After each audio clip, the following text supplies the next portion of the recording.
Hello, and welcome. I am Chilling Tales. And as you get ready for bed, you must know that you are doing amazing and you deserve all the sleep you can get. So as you are winding down, let me know where you are from and what time you are watching this video. Like and subscribe to help the channel if you'd like. Now put your mind at ease and let the story unfold. There's a church on the hill with a saint who watches the town sleep. People say she's older than the church and younger than the hill. The hill came with the land, the church came with a donation, and the saint came with a story. They set her in a niche above the side door decades ago. Plaster over wood, paint tempered by a steady hand, a robe the blue of laundry sitting in a basin, a mouth small and determined, and the first thing she did was look like someone you knew. Her glass eyes had a film over them when I was a kid, which made adults talk lower in her shadow. At dusk, she seemed to see more of you. At midnight, if you went close, and everyone does once, you could make out what was trapped under the gloss. Tiny irregularities, bubbles like seeds, the old way of making eyes fixed on a single forever gaze. My grandmother kept a key to the sacristy and sometimes brought me along to fill candles on Friday afternoons. It smelled of cold stone, and wax behaved better there.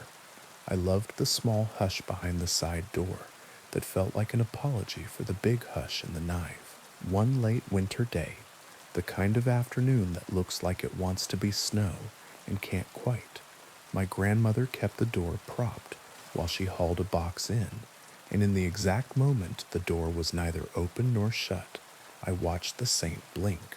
Just once, a small correction, like dust had landed and the eye had taken care of it. "Gran," I said. "Hmm?" She was counting votives the way saints count promises, seat of the pants and exact. She blinked. "She does, sometimes," my grandmother said, and when I stared, she added gently, "You'll learn not to check on purpose." I tried not to. It's hard for a child not to. Years later, after my grandmother, after time had made the niche need repainting, after the church's roof had forgotten its job and then relearned it, after I had moved away and come back and moved away again and then came back for good, because towns do that to you. The saint's eyes were clearer. The glass had been cleaned by a restorer the parish had splurged for. The bubble glass was gone. New eyes, the kind that shine. It was only practical, Father Marco said when people complained that the new eyes made them nervous. Condensation gets behind the glaze. Mold. You want the Blessed Virgin with mold in her skull? She's not the Virgin, Mrs. Ansell said. She's Saint Dymphna, or Dorothea, or someone from the list we don't read. She knows our business. She doesn't need shine. Shine or not, she kept watch. The town had more cameras than saints now, but the saints saw the right things. She missed the loud fights and caught the quiet ones. She missed the tourist's photo and caught the 3 seconds after, when the tourist turned his phone away and looked at the hill like the hill had said his name. She missed the day we raised money for a new roof and caught the night a woman came to sit on the steps with a bag she did not open for a long time. I started sitting with the saint myself the year my father forgot how doors work. I'd walk him after supper because appetite gets tired before legs do.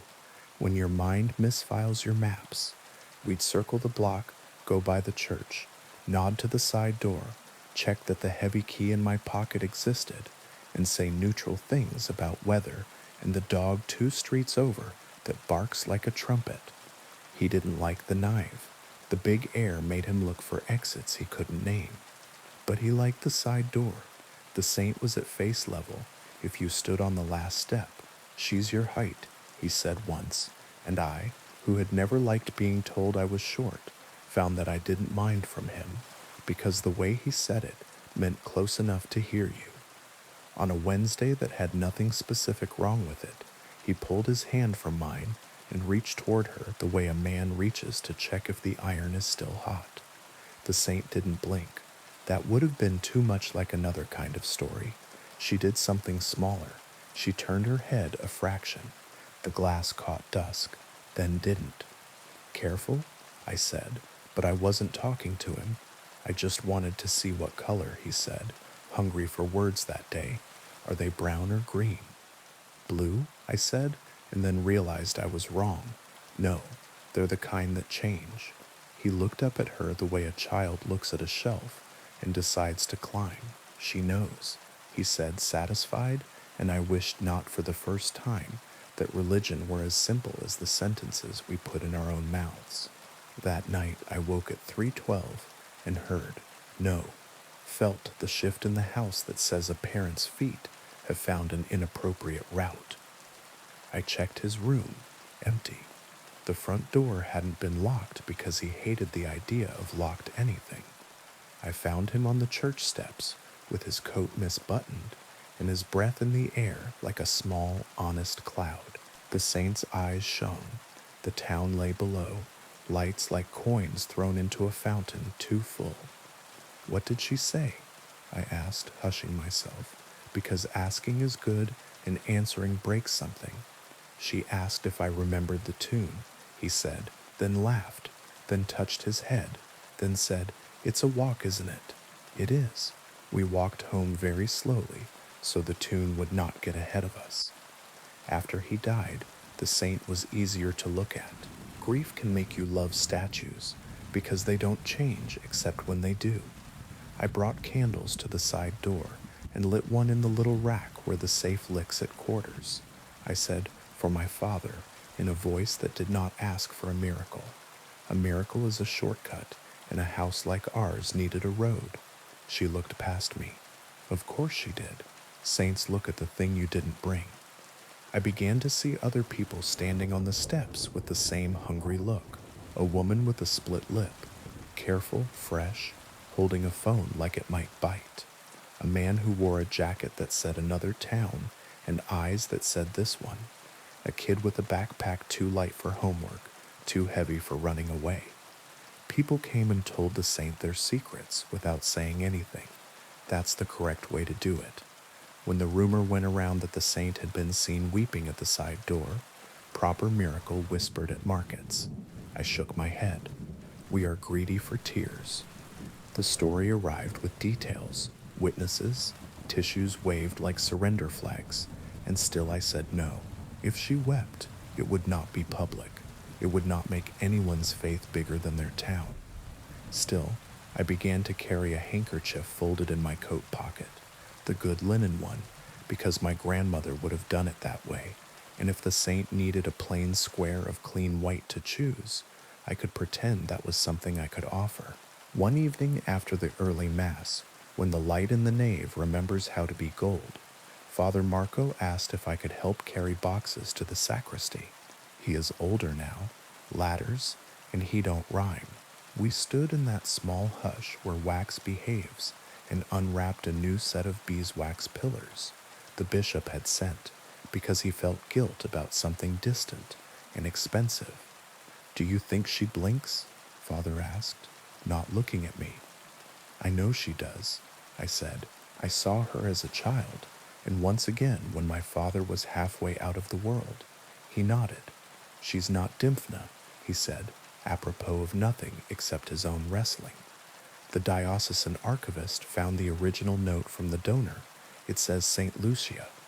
Eyes, I said, feeling slow and chastened. Of course, she carries them on a plate, if you remember your gory holy cards, he said wryly. She leaves the better ones where they're needed. We stood a moment. Do you think that's why she watches the town? I asked. To take and give? Everyone's always taking and giving with saints, he said, kind and tired. Perhaps she just watches so that someone is watching. There was a sound from the side door. Not the hinges, the quiet shifting of someone who has made a decision at last. Father and I glanced at each other and did not move, because the right kindness is to let some decisions be witnessed without help. Footsteps came and went. The door breathed and settled. The saint kept her eyes on the hill. It was the handkerchief that did it, in the end. A week later, wind sharp enough to strip paint from breath, I found a scrap of white cloth folded precisely on the bottom step, not damp though the stone was wet around it. My hand knew it before my head did, not mine. The linen was older and finer. The stitches on the edges were hands' work, not machines. In the center, the cloth bulged a little, as if it held a coin. I unfolded it, stupid, reverent. A small glass bead rolled into my palm, rounder than the saint's eyes, mottled with tiny bubbles like seeds in jam. I looked up. She watched. It isn't an eye, I told myself aloud, because language keeps doors between things. It wasn't, not anatomically, but I knew what it meant when it was mine for a moment. Someone had come in the night with a need, and the saint had made a trade in symbols. Here is vision, leave me your fear. Here is clarity, leave me your lie. Here is the ability to look and not forget. Leave me the part of you that wants to. I wrapped the bead back in the linen and tucked it into the niche below her hands, where small offerings rest. The note folded like an airplane, the ring left like a relief, the dried bouquet that sticks around out of loyalty. Find who it's for, I said, ridiculous, and walked home with my hands in my pockets so I wouldn't touch my eyes by accident. News ran through town, not as gossip, but as startled gratitude. A girl who had fallen had the courage to say she had. A man who had been caught in his lie told it himself and then told it again until it felt like a story he was done with. A neighbor who'd gone quiet after the hospital returned with jokes only one person laughed at, and that was enough. No one said the saint did it. The saint keeps watch. People do things. One night late, I woke to the feeling that someone was standing at the bottom of my bed. It was the old fear. I am not immune. I lay there and named furniture until the feeling passed. In the morning, on my kitchen table, lay my grandmother's handkerchief, the one I carry, not the saint's, folded precisely, a small bulge at its center. No, I said to the air, smiling and not. I don't need to see more. I need to look longer. I unfolded it anyway. In the center lay nothing. The bulge was made by a fold I had not unmade in years. The cloth smelled faintly of stone. At dusk, I took my empty handkerchief to the side door and tucked it into the niche. The saint's eyes shone the way clear glass shines. She looked at the hill. The town breathed. The bell's electric now, a recorded chime, told the hour once and no one minded. If you come by the church, ours or yours, don't look for tears. Look for the small corrections, the blink that knocks dust off a gaze, the fraction of a head turn that says, I see the thing you didn't bring.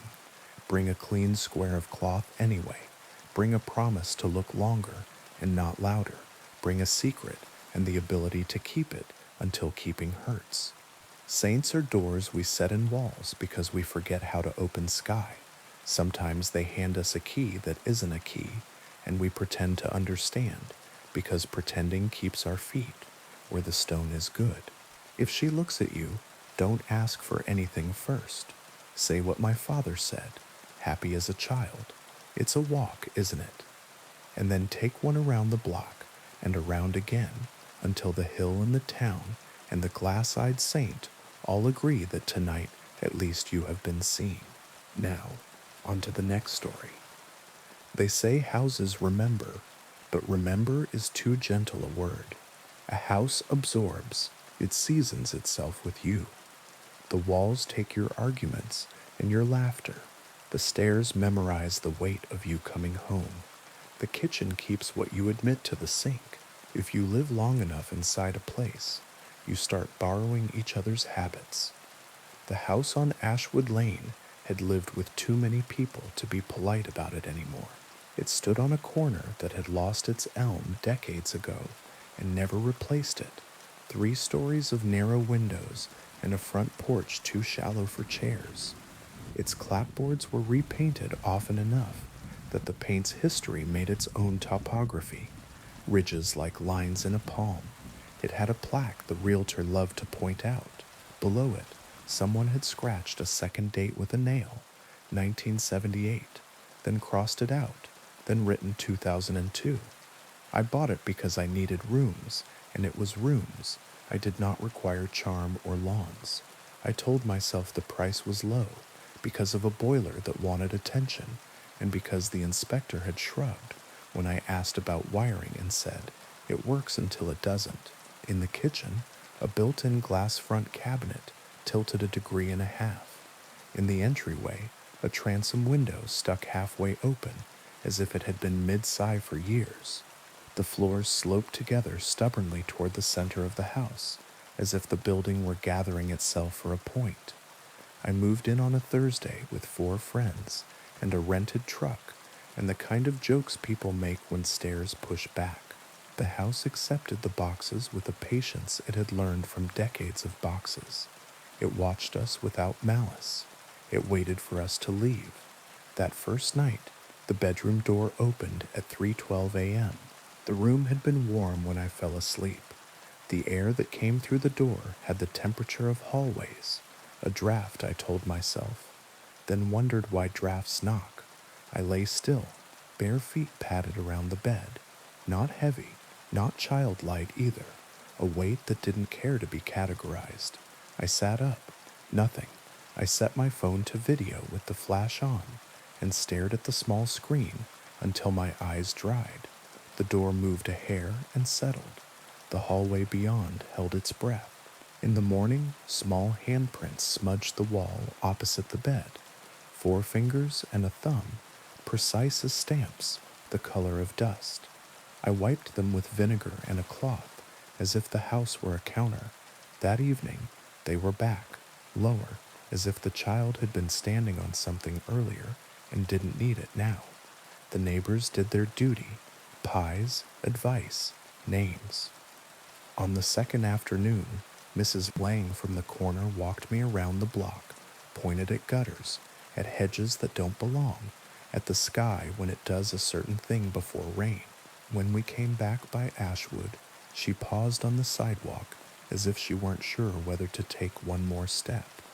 "You'll hear things," she said. "Don't answer questions you aren't asked." "What kind of things?" She made a small shape with her mouth that admitted the existence of a list and then closed it. "Open your windows in winter once in a while. Houses need to breathe. Same as people." She patted my arm as if I had delivered good news and crossed the street without looking. At night, the house breathed on its own. Heat ticked in the registers. The upstairs bath pipe shuddered with the ghost of water. Wood flexed. The sounds organized themselves. A woman humming in the kitchen, the tune unambitious, the hum a habit, a man pacing in the study, the way sound changes when it crosses a rug. A child racing down the upstairs hall and stopping at exactly the place where my bedroom door meets the casing. I did the ordinary exorcisms, salt across thresholds, because my grandmother had cheap white candles and sills for light shapes. A bell rung room to room because a friend had sworn it had helped during a bad year. The bell's note made a place in the air, and the air closed over it. The third week, a toy horse stood on the mantel. I hadn't put it there. It was wood, small enough for a child's pocket, varnish worn to a fondness, not antique store charming, necessary. I put it in a drawer. It reappeared on the mantel at noon. I threw it out. It was on the kitchen table when I woke from a nap, standing neatly on the seam where the leaves join. I set it on the porch railing facing the street. In the morning, it stood in the hallway at ankle height, and I almost broke my neck tripping over it. "Okay," I said aloud, "because compromise keeps the peace. You live here too."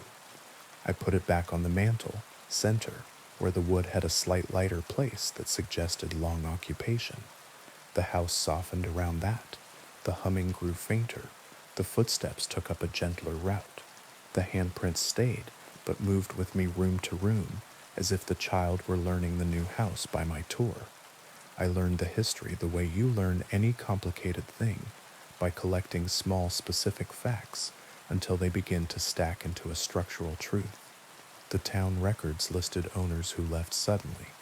One family had defaulted 3 months after a baby's funeral. Another had sold at a loss right after a fire that never fully scorched a wall.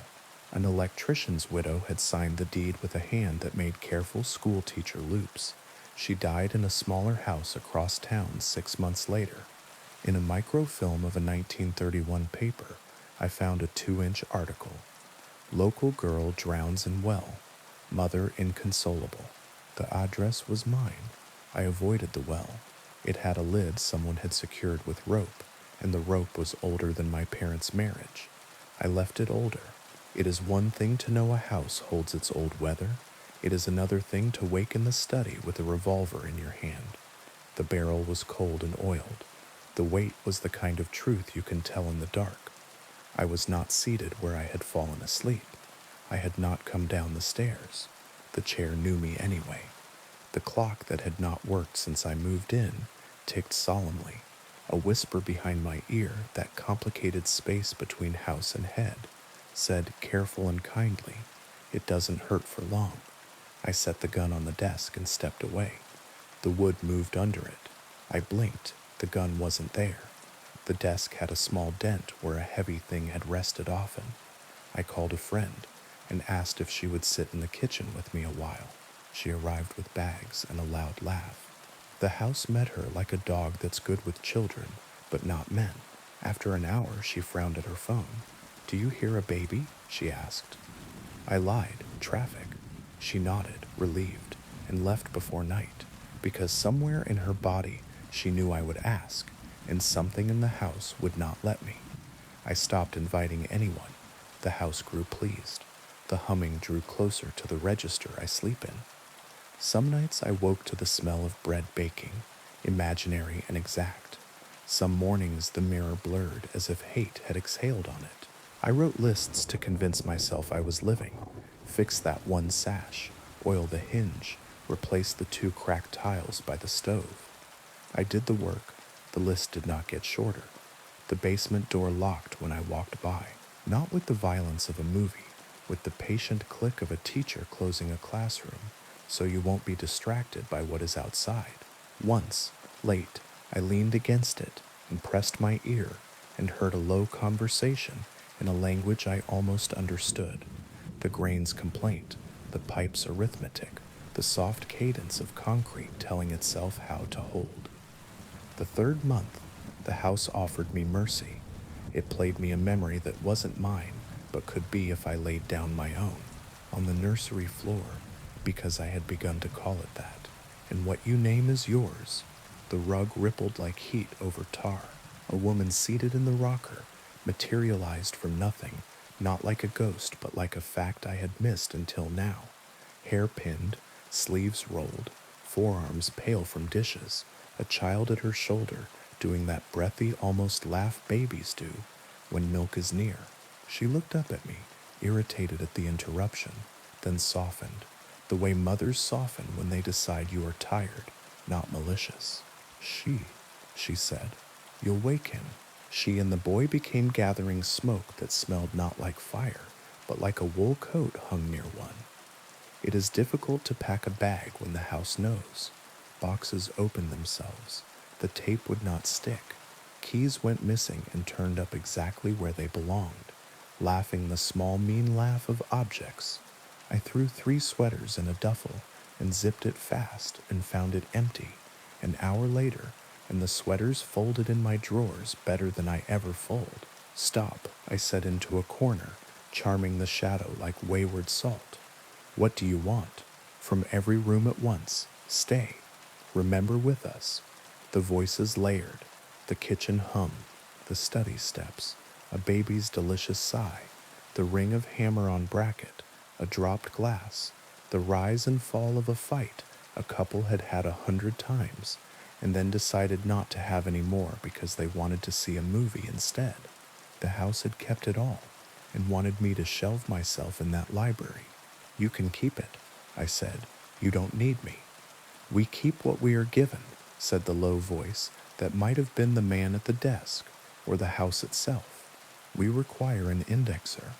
For a week I wrote down everything that happened to me in the house, every small act and sound, and hid the pages where the walls could not eat them in my car, under the mat, at the bottom of a bag of rock salt on the porch. I read them aloud to myself in an ugly voice. I made my memories heavy in the air so they would belong to the air and not the plaster.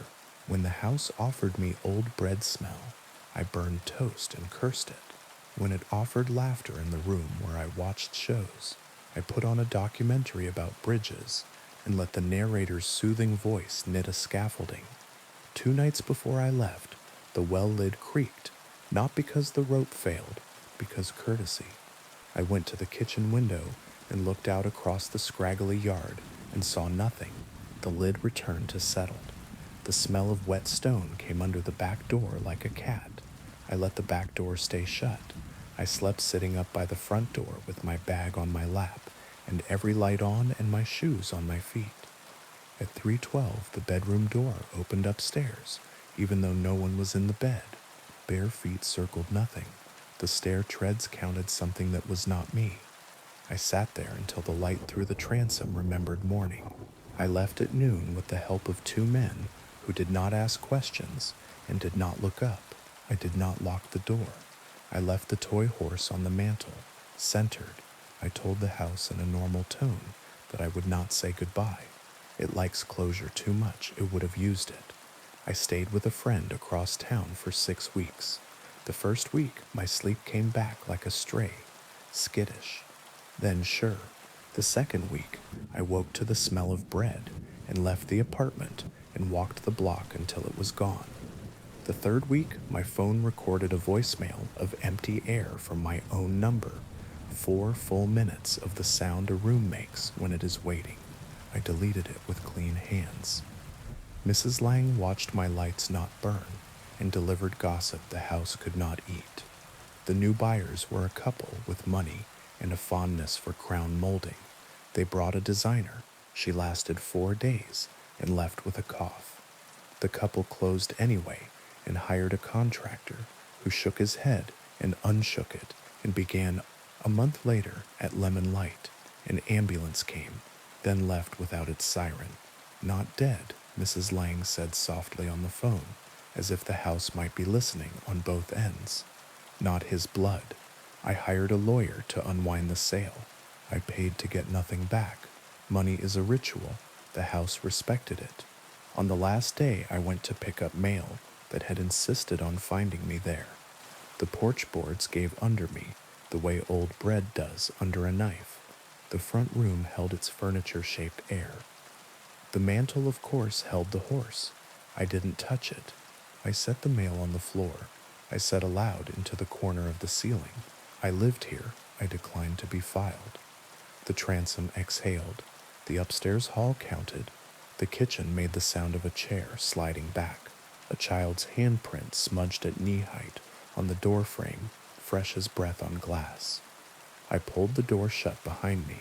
The lock clicked the way it does when a house locks you out of kindness.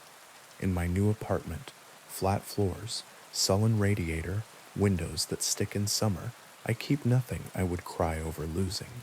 I buy bread at the bakery and hand the bag to the air. Here, if you want to smell it honestly. I keep a wooden horse in a drawer that has never opened itself. It is not the house's. I carved it badly. The varnish is uneven. I take it out sometimes and set it on the windowsill to look at the street. It looks pleased by cars. When I wake at 3:12, and sometimes I do, because the body is a calendar, I listen to the hallway breathe. I tell the door its hinges are doing fine. I say the names of the people I love in a flat voice that makes nothing of them except fact. I open a window in winter so the place can remember that air goes both ways. Houses want you to stay because they are made of staying. Some want you to remember because remembering is how they keep whole. Some want to be told off like dogs, then fed like cats. Some want you.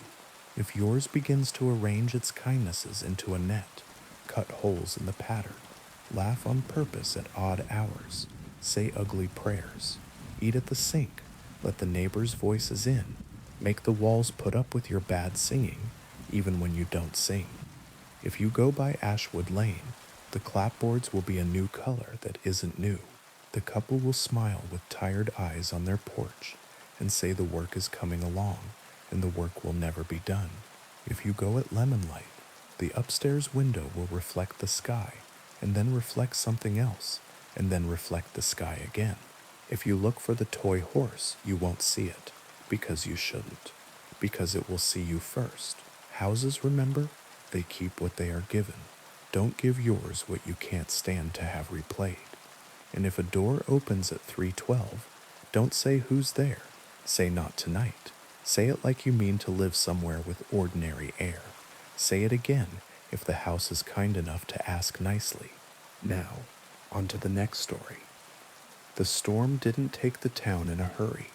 It arrived the way old debts do, announced by a change in air, a smell of wet metal, the gulls gone quiet, as if they'd been told a secret. The harbor smoothed itself under a sky that had lost its edges. Every house on the cliff shut a single blind, then another, the way eyes close when they don't want to see the ending. I sat my shift at the volunteer station with the radio tuned low. The lighthouse proper hadn't worked in years. Automation, budgets, but the beacon still spun on calm nights because the town liked the look of it. The real work was below, at the end of the breakwater, where a pole held a LED that blinked red with bureaucratic rhythm. It never failed. It just wasn't enough. Before the first heavy drops, I saw them, 3 pale lanterns hovering low over the water, far outside the mouth of the harbor where no boats should be. Not the sodium lamps of the causeway, not the shrimpers' deck lights. These floated like will-o'-the-wisps held by careful hands. They moved together, then apart, then together again, the way people walk when they are not sure whether to enter a house. I reached for the binoculars, even though the rain had started to stitch the air. Through the blur, I made out the shape of a skiff where the lanterns hung, too small for the swells the storm had already promised, too far out for anyone with sense. A figure at the bow lifted a light and turned, as if looking for a channel that had shifted while they blinked. Don't, I said to the glass, to the weather, to anyone who might be listening. The radio crackled with the dispatcher's voice, businesslike, half bored. Heads up, Station 2. Report of lights off Greystone. Anyone on eyes? I've got them, I said. Skiff, lanterns. No call sign. They're not coming in. Not coming in, how? They're not finding us, I said, and wished I had a better word for what the ocean does when it reorders maps.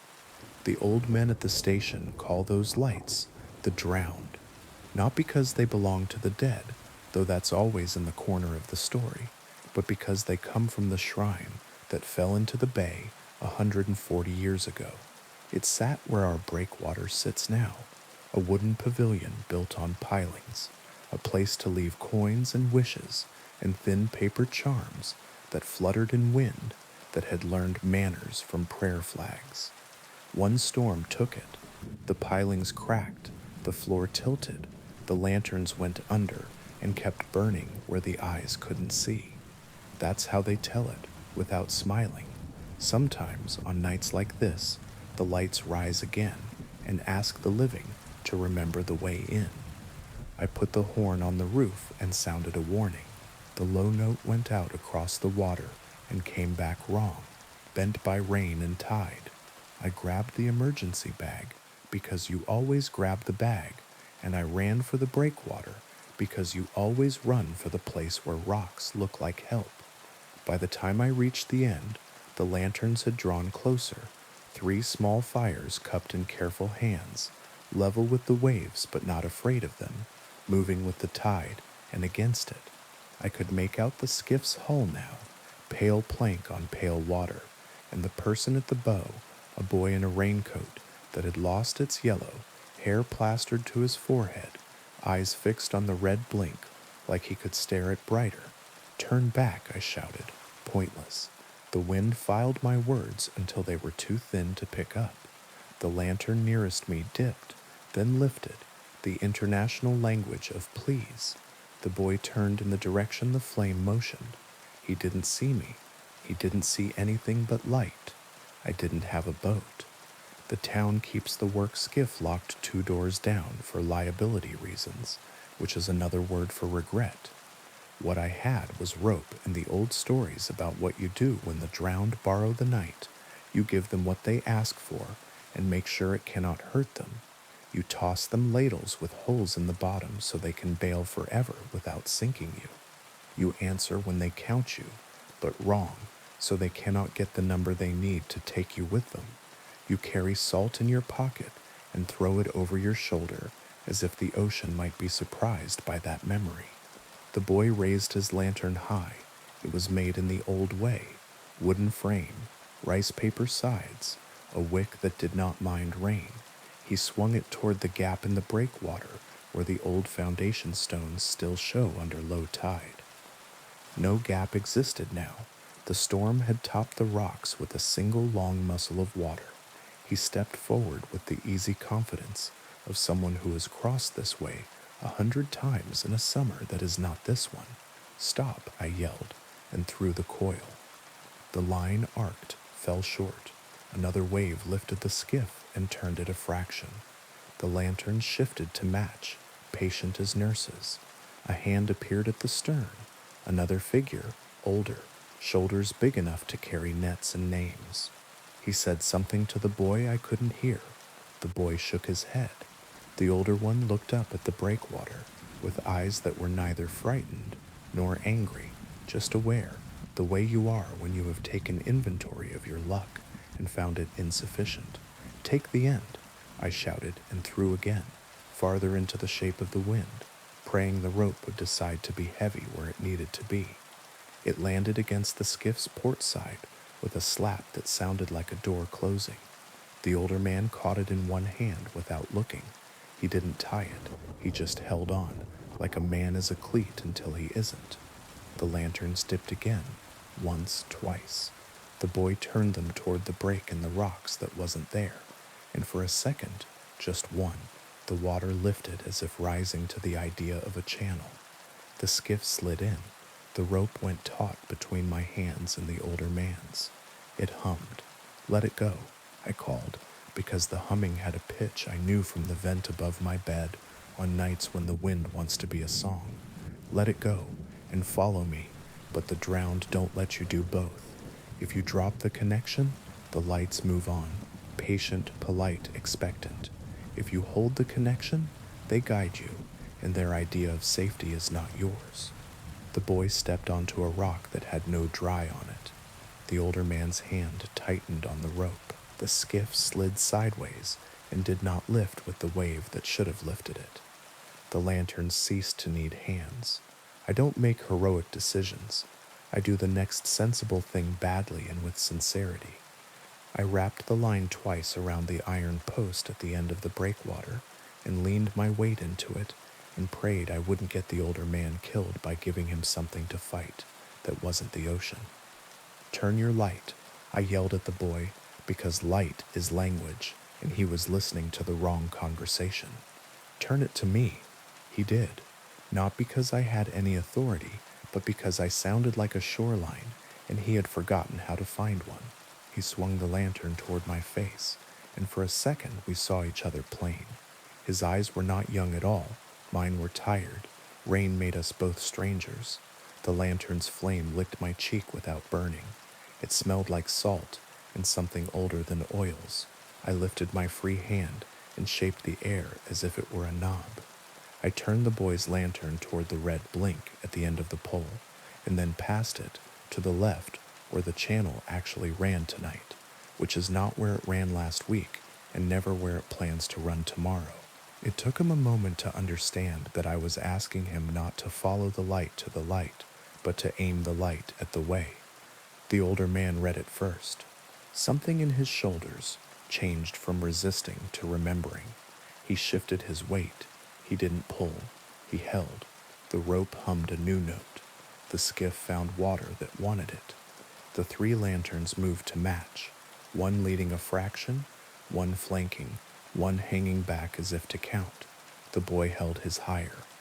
The older man stepped closer to the center of the boat, feet following memory, not map. Together we slid the skiff along the wet top of the breakwater's logic until the inside water calmed enough to welcome them. When the bow kissed the lee side of the rocks, the older man let the rope fall. The boy's lantern guttered and flared, then burned steady. I dropped to my knees and hauled until the skiff's hull scraped the stones, and the boy stumbled into the small and particular gravity of safety. He looked at me like a person looks at a window after getting out of a locked room. The older man tied nothing, thanked no one. He was the kind of grateful the ocean approves of. Quiet, practical, already attending to the next thing. Behind them, outside the mouth, the three pale lanterns hovered a moment, then drew apart, then sank, slowly, as if reluctant to leave a conversation they had almost finished. The surface closed over them, as cleanly as a lid. The red blink resumed its rhythm. The storm decided to take itself more seriously, and began. We brought the skiff up the inside of the wall in quick, small pulls, the boy carrying his light like a child carries a cat, possessive, careful, reverent to a degree that does not admit reason. When we reached the inner dock, neighbors gathered in that way, small towns do, all at once and out of nowhere, with blankets and questions. No one asked about the other lights. They knew better. Someone pressed a mug into the boy's hand. Someone else clapped the older man's shoulder and missed the way he flinched. Later, when the radio had finished with its relief, and the checklist had been checked twice, and the rain decided to become a wall rather than a suggestion, I went back to the end of the breakwater alone. The surface outside boiled with white, in patterns only the old men could name. Somewhere under that muscle lay pilings that had once held the shrine, lantern hooks that had once held prayers, paper that had once held names. Somewhere under that, older still, lay the reasons any of us ask the sea to let us cross it, and the sea's slow answers. I tossed a handful of salt into the air because it was in my pocket, and because superstition is a promise you make to everything you can't fix. The wind took it and returned a little to my face, which is the sea's way of saying in you. The next morning, the boy's mother found me at the station with a pie and a letter in bad pen. The pie was necessary, the letter was not. It said nothing about lanterns. It didn't mention the way the rope hummed. It thanked me for being outside when someone was lost. He kept the lamp, she said, when I asked. His grandfather says it's ours. The older man was the boy's grandfather. Then, of course, carrying a skiff through rain is a heritage. He stood at the door while his daughter spoke. He didn't look inside. His hair had a new white in it, the kind storms paint when they need to leave a record. You'll see them again, he said flatly. Not a threat, a weather report, maybe for us, maybe not. I nodded. The pie smelled like cinnamon and apology. My hands ached where the rope had asked questions they answered poorly.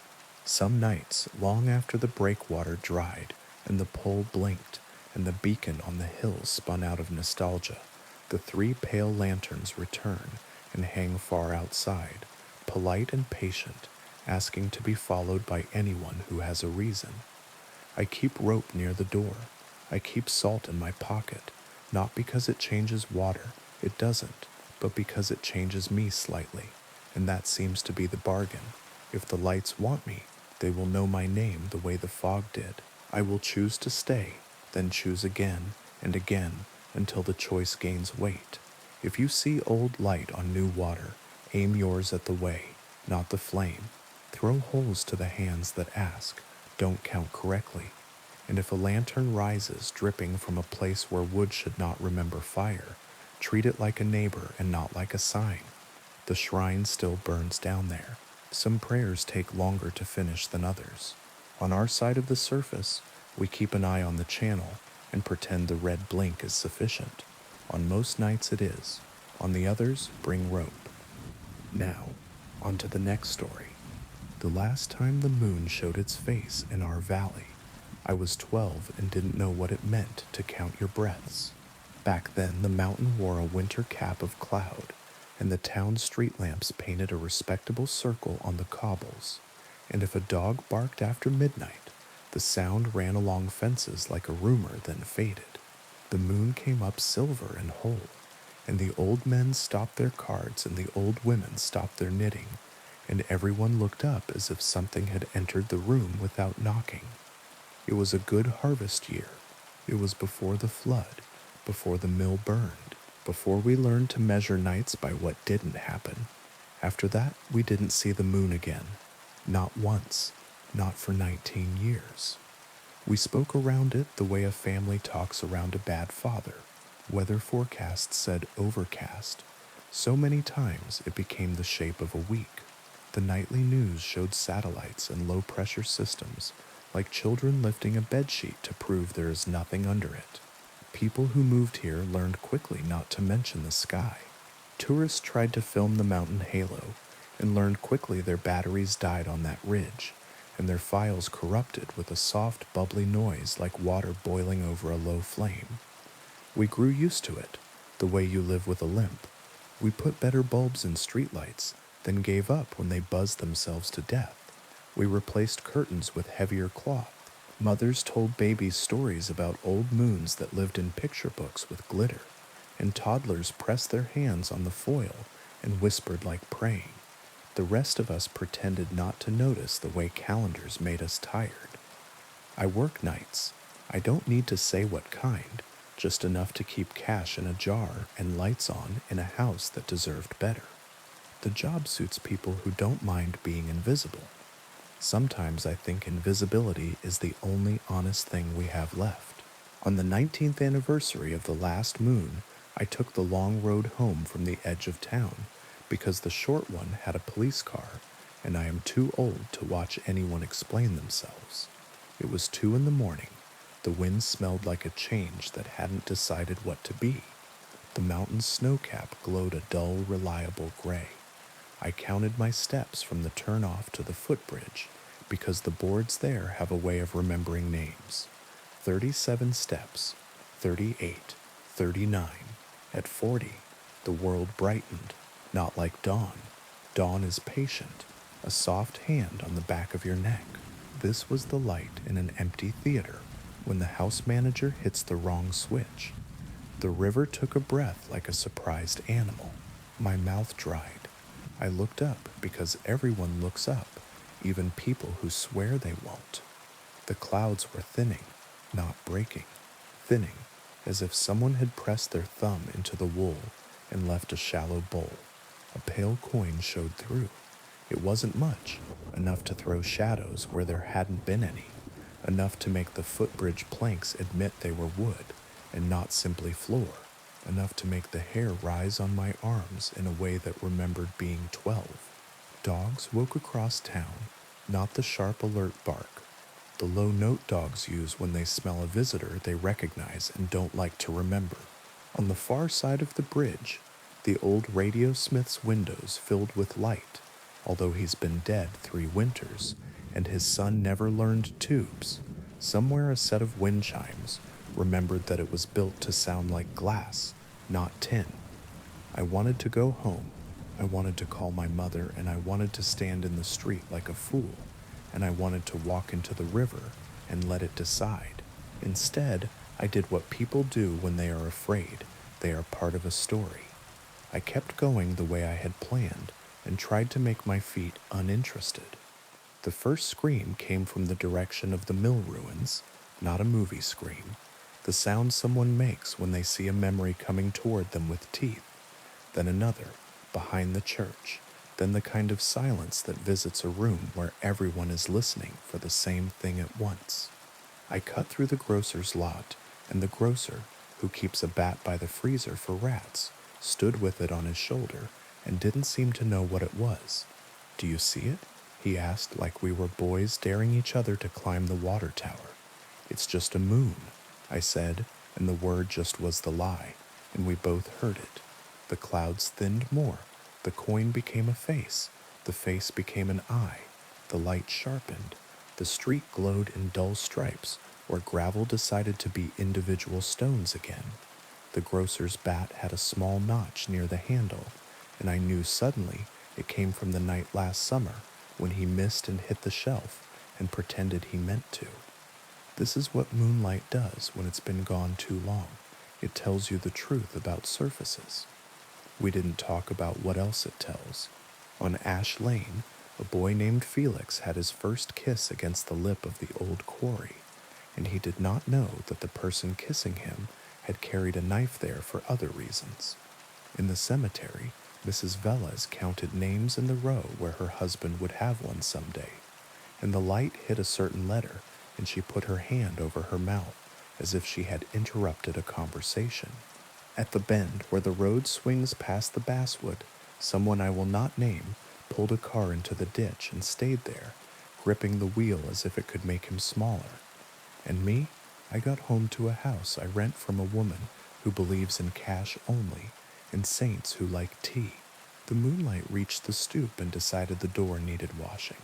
Inside, the light fell on my kitchen table, and everything I'd done there that shouldn't be seen stood up and said its own name. I shut the curtains.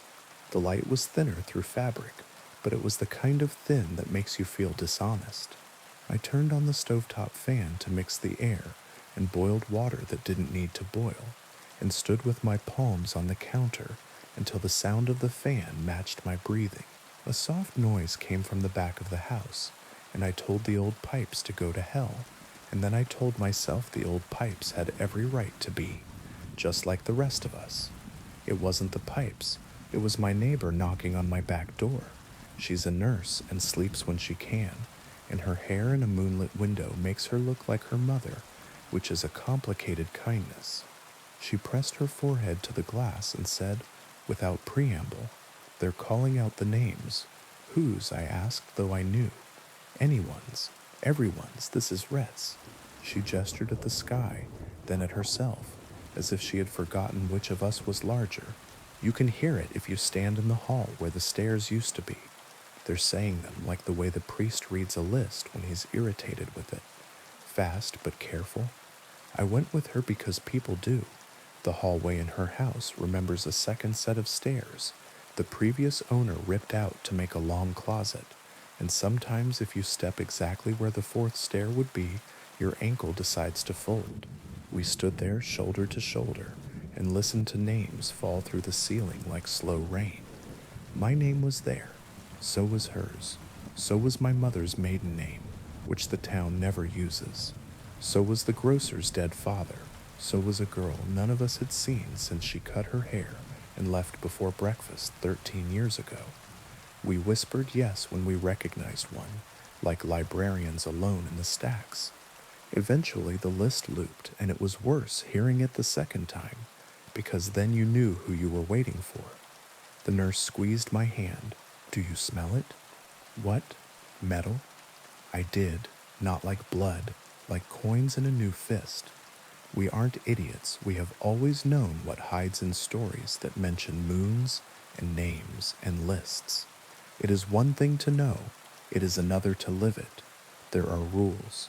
Every culture that has mouthed this fear has come up with a different apron to put on it, but the body is the same underneath. Do not run. Do not look over your shoulder, but do track with your ears the way a deer tracks wind. If you can, get to iron. If you can't, get to a door frame. The first person you see is not the person you knew. The second one might be. Do not say your name if someone asks. Do not answer a voice that says your name in the tone your mother used when she was tired. If you must cut, cut clean. If you cannot cut, climb. If you cannot climb, curl into yourself and think of water and think of dawn. All of this is good advice. All of it is the kind of advice that deserts you when you need it most. From the street came the sound of someone crossing on four limbs because two didn't seem sufficient. A trash can went over. The lid rolled with comic obedience to physics.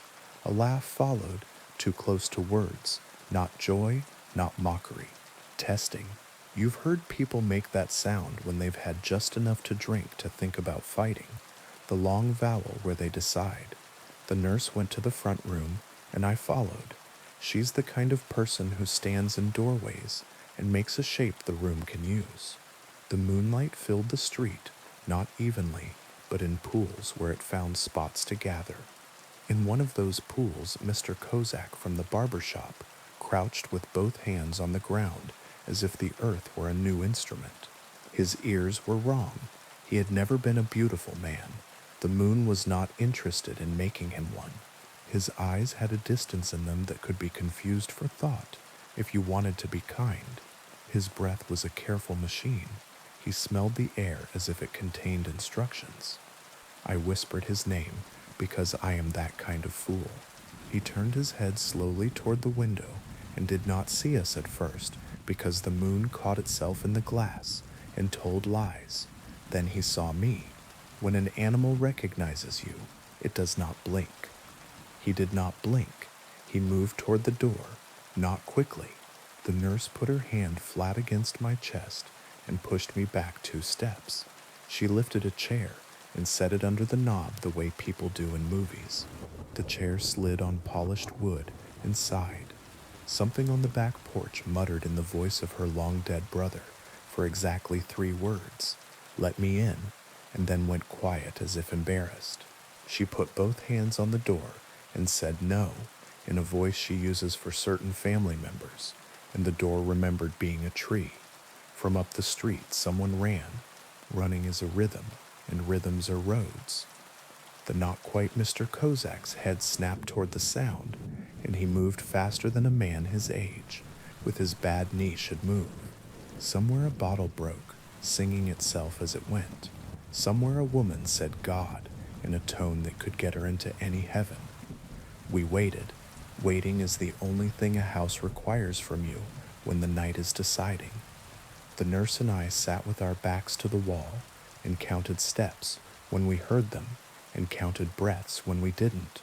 I thought of dumb things, the route the mailman takes on Thursdays, the price of onions, the way my mother used to tap the table twice when she wanted me to stop but couldn't say it in front of company. Outside, the list of names had stopped.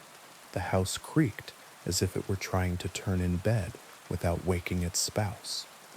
The moon climbed, and the light became the aggressive white of a bathroom bulb in a cheap motel. I heard the river change its mind about what direction was down. The mountain murmured in its sleep like a plumber on his back, under a sink. A hand tapped politely on the glass behind us. I didn't jump. You only jump the first 10 times in a life. I turned my head very slowly and found my own face looking back at me from the window pane, ghosted by lamplight. For a second, dumb animal hope rose. Someone else, the old stories, a warning. Then my reflection breathed in time with me, and I hated it the way you hate someone who looks too much like a stranger when you catch them in the mirror at 2 in the morning. The nurse's phone buzzed in her pocket. She didn't check it. We both knew the battery would show 1%, no matter what it had been a minute ago, and any text we saw would be either a decade late or a few hours early. The first time the moon came back, someone answered a ringing landline and spoke to his mother 2 years dead. He said it was a recording, but couldn't find it again after the night passed. The second time, Ms. O'Hara opened her email and watched new messages sort themselves by age, like a deck of cards with names she had forgotten she'd lost. The third time, a radio station started carrying a baseball game from the year we still had a team. You learn what to pick up and what to let ring. When the howl came, it came from behind the grocer's. It wasn't a wolf's, it was a voice stripped of words. The sound of a person at the exact age where rage is a coat that fits. Men who hadn't stood since the plant closed, stood. Women who hadn't put their hair up since the last wedding, put their hair up. Old people bowed their heads.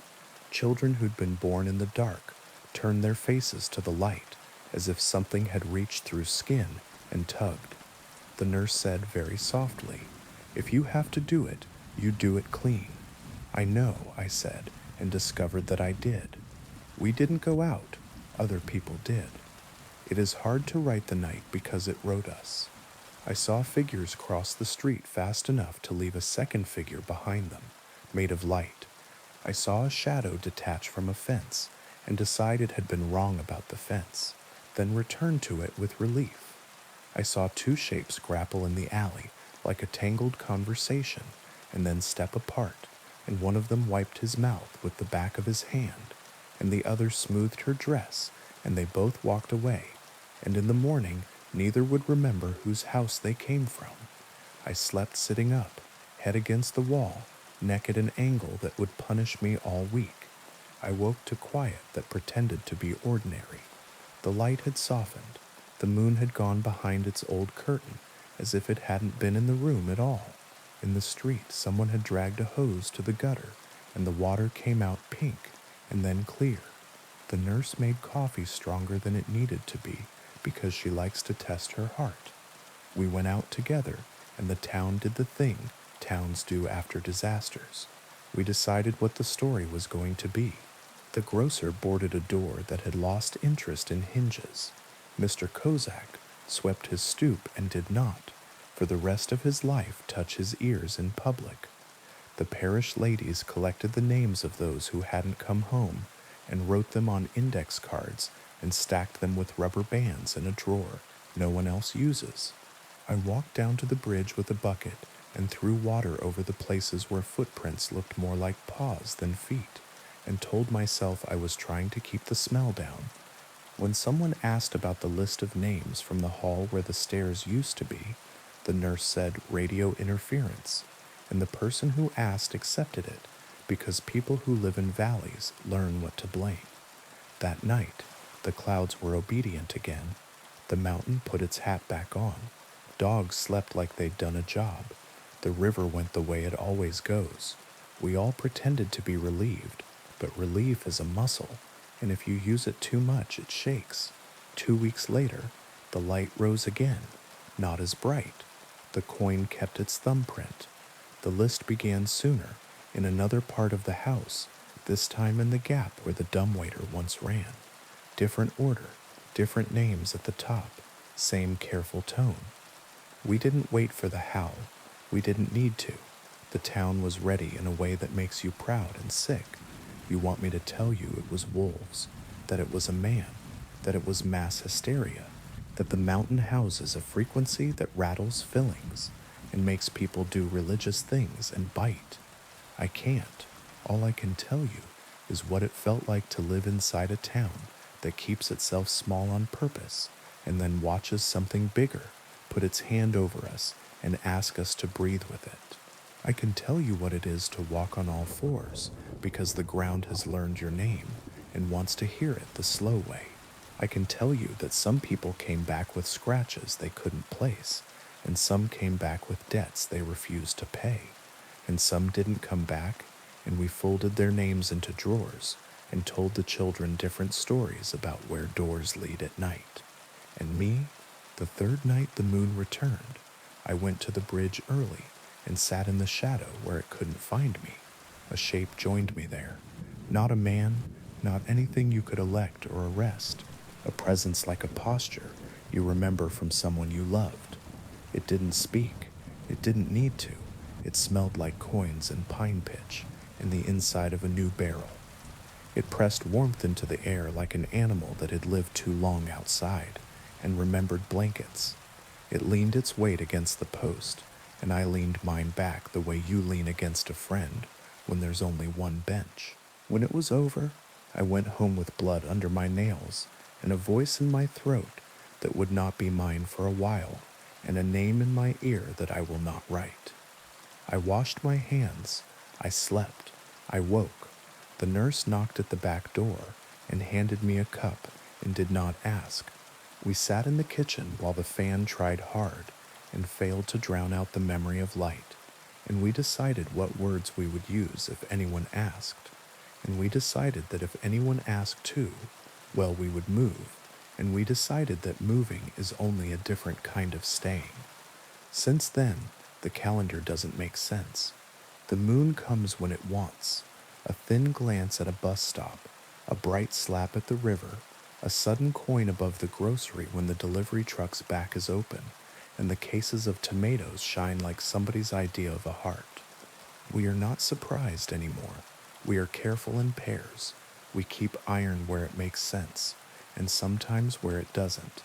We speak our names aloud at noon, so they are heavy enough to hold at night. We keep a list of who should not be met on the street after midnight when the light is white, and we keep a list of who should be walked home, even if they say they don't need it. On bad nights, the list of names comes from the hall where the stairs used to be, and from the dumbwaiter shaft, and from the crack in the cellar wall that lets in a thread of river smell, and from the mouth of the stove, and from the back of my own teeth. I put my hand on the table and count to 40 and don't get up. On good nights, the clouds are stubborn and the dogs snore, and I make soup with onions for the smell, and the nurse sits with me, and we play cards, and we both look at the window at the same time, for no reason at all, and are pleased when the glass is only glass. Sometimes I go back to the footbridge at 12 and try to remember what it was to be a child in a night with a proper moon, the kind that made raccoons look like thieves and made my mother say curtains, please, with a smile.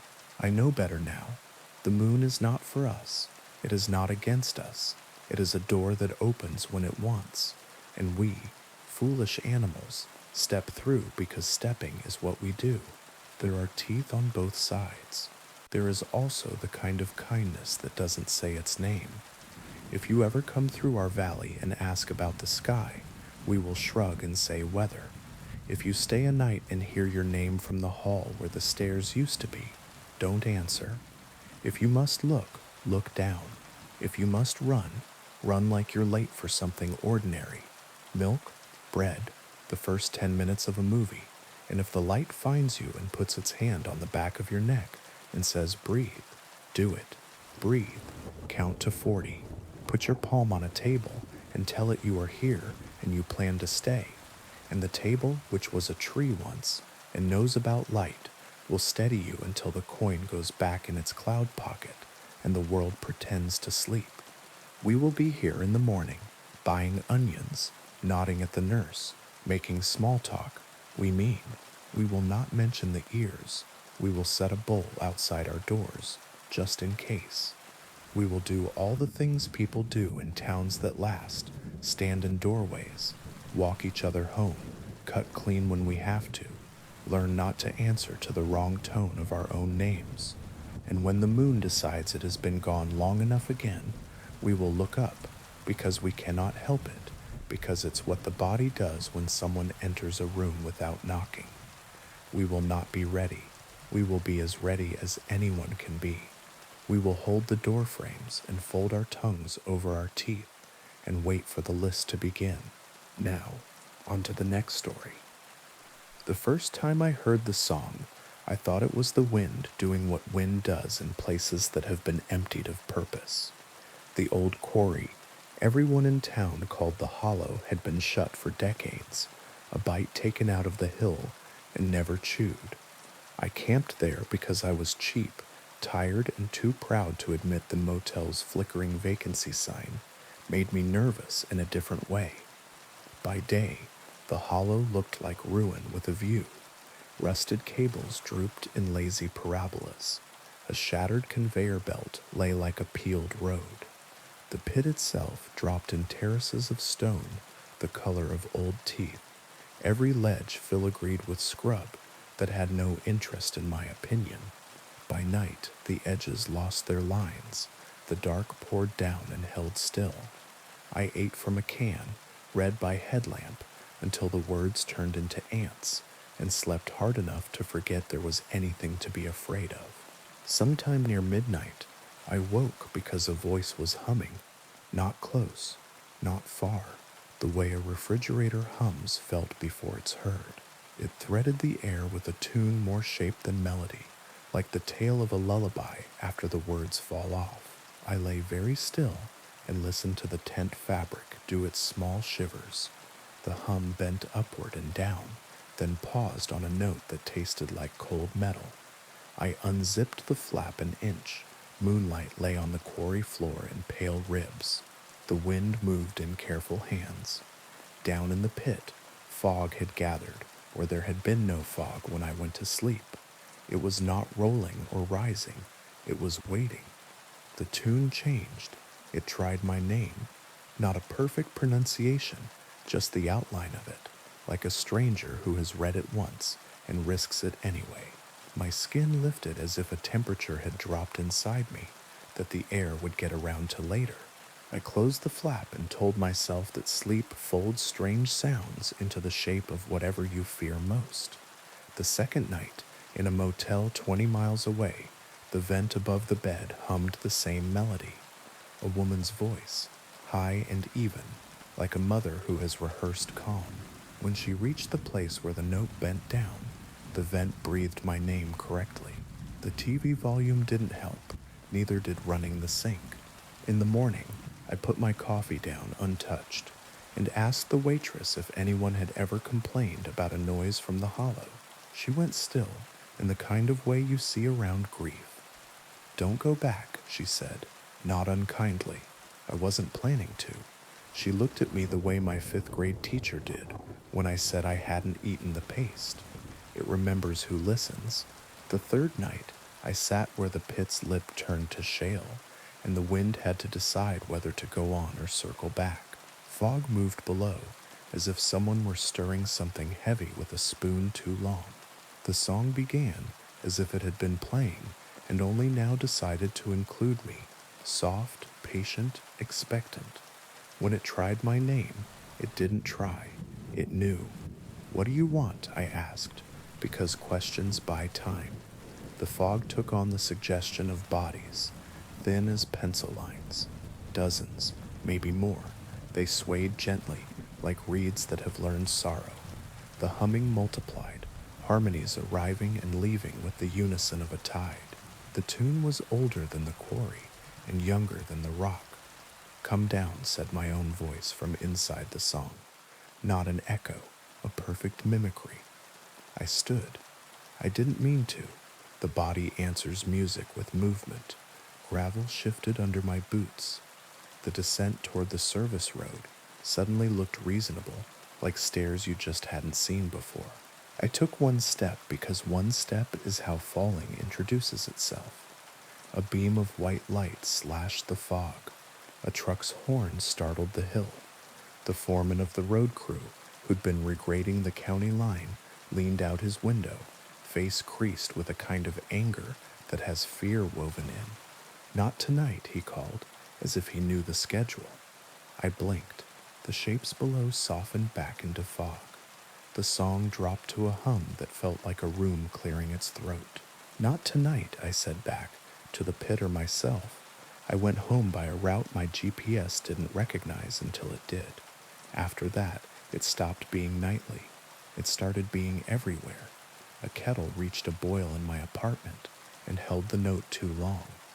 The elevator in my building found a frequency I hated.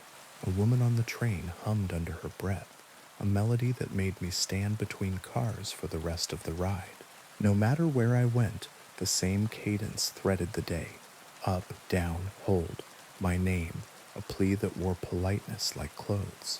I avoided sleep and then wanted it desperately. I smiled too wide while people talked. I began to look at storm drains as if they were mouths. The voice in the vent grew bolder. I taped a towel over it, and it hummed through cotton. I put my head under a shower, and it built itself from the water. I asked the town historian, because historians sometimes say the wrong thing and save your life. He used words like scrip and company store and accident, then shifted to softer ones: collapse, widows, unrecovered. He said the pit had a second dig in the 20s, quiet, off the books, below the level where the ledge had broken years earlier. He said they'd chased a vein past where the engineers would sign, and the tunnels got narrow, and the men got small in the dark. He said the company moved the fence and the map and a line item, and then moved away. He said no one ever heard rocks landing when they threw them in to test the depth. He lowered his voice like I might know someone who had never climbed back out. On his desk lay a ledger of names in 2 columns, shifts and Sundays. Pencil thin, some scored, some entirely erased, some smudged like someone had rubbed them and then stopped. He let me read until my eyes blurred. Beside the list, he'd written a single sentence. What sings down there isn't grief alone. What else? I asked. Hunger, he said, and then he crossed it out with one line, so he could still read it. I stopped going to work. I stopped telling anyone I wasn't. Sleep slid out from under me. I found myself standing by the sink at 4 a.m., holding a glass as if I had always held it. The tune had become a presence that didn't need sound. I heard it in my molars. I felt it in my wrists. My body tuned itself to a pitch the world didn't share. The fourth night on the rim, I brought earplugs, then didn't put them in because I was honest enough to know they only stop air. The fog below had thinned into columns, like pillars in an old knife.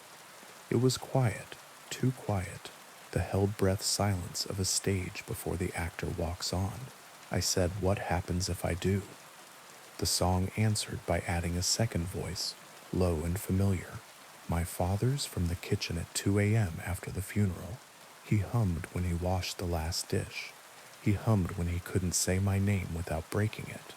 He hummed the same rise and fall, not because he'd known it then, but because the hollow did now, and lent it to him retroactively, because time makes poor fences once you agree to it.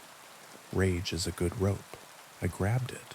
You don't get to use him, I said, and the fog pulsed as if insulted, then smoothed, then brightened faintly from within. A shape resolved near the bottom of the shaft. Small. A child, hand to mouth, shushing me. Above her, a woman swayed with a bundle in her arms that might have been water, might have been a blanket, might have been a baby. Around them, lines of men in canvas coats leaned on tools. They were still as photographs, and yet they were moving, a posture learned when a voice is near you. Want to honor. What are you? I asked. The answer reached my chest without touching my ears. Not one, many, not dead, not only. Do you want me? We want what listens. Why me? You stayed. I did. Not at the rim. I'd run. But everywhere else, in the vent, at the sink, on trains, in doorways, I had made space for the song in hours where memory should live. What happens if I go down? The child raised both hands in a pantomime of lifting. The hummed melody found a note halfway between welcome and warning. The fog took on the suggestion of walls. The pit felt narrower. Say I did, I said, bitter now. Say I step, say I slip, say you sing me into a path I can't see, and I crawl on my knees so my hands can learn the turns by how the stone jogs at the seam. Say I reach you. What then? The song softened around my name in a way that hurt. Stay. And if I don't, we will sing from where you sleep.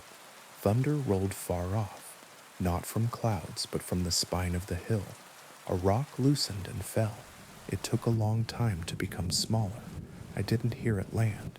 The road foreman found me crouched by the pit at dawn and squatted the way men do when they would like to offer you dignity. He lit a cigarette and let it burn in his hand. My grandfather, he said, after the silence had become something you could stand on, is just a shift. Long time ago, the old men still spit when they say it.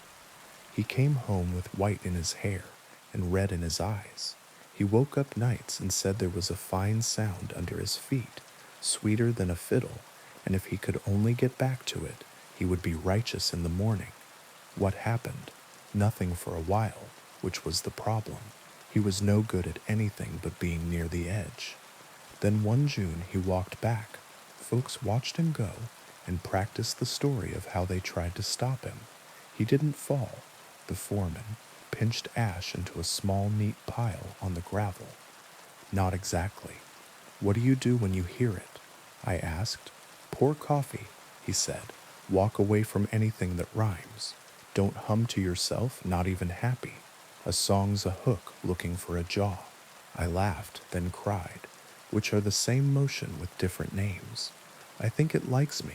It does, he said kindly and without comfort. It likes everyone it can make a chord from. For days I practiced forgetting. I slept with a loud fan. I left the TV on an infomercial at volume 3. I practiced speaking aloud to my plants in ways that did not sound like a tune. When the vents sighed, I put on rain sounds and refused to notice if they found a key. I walked city blocks that had corners.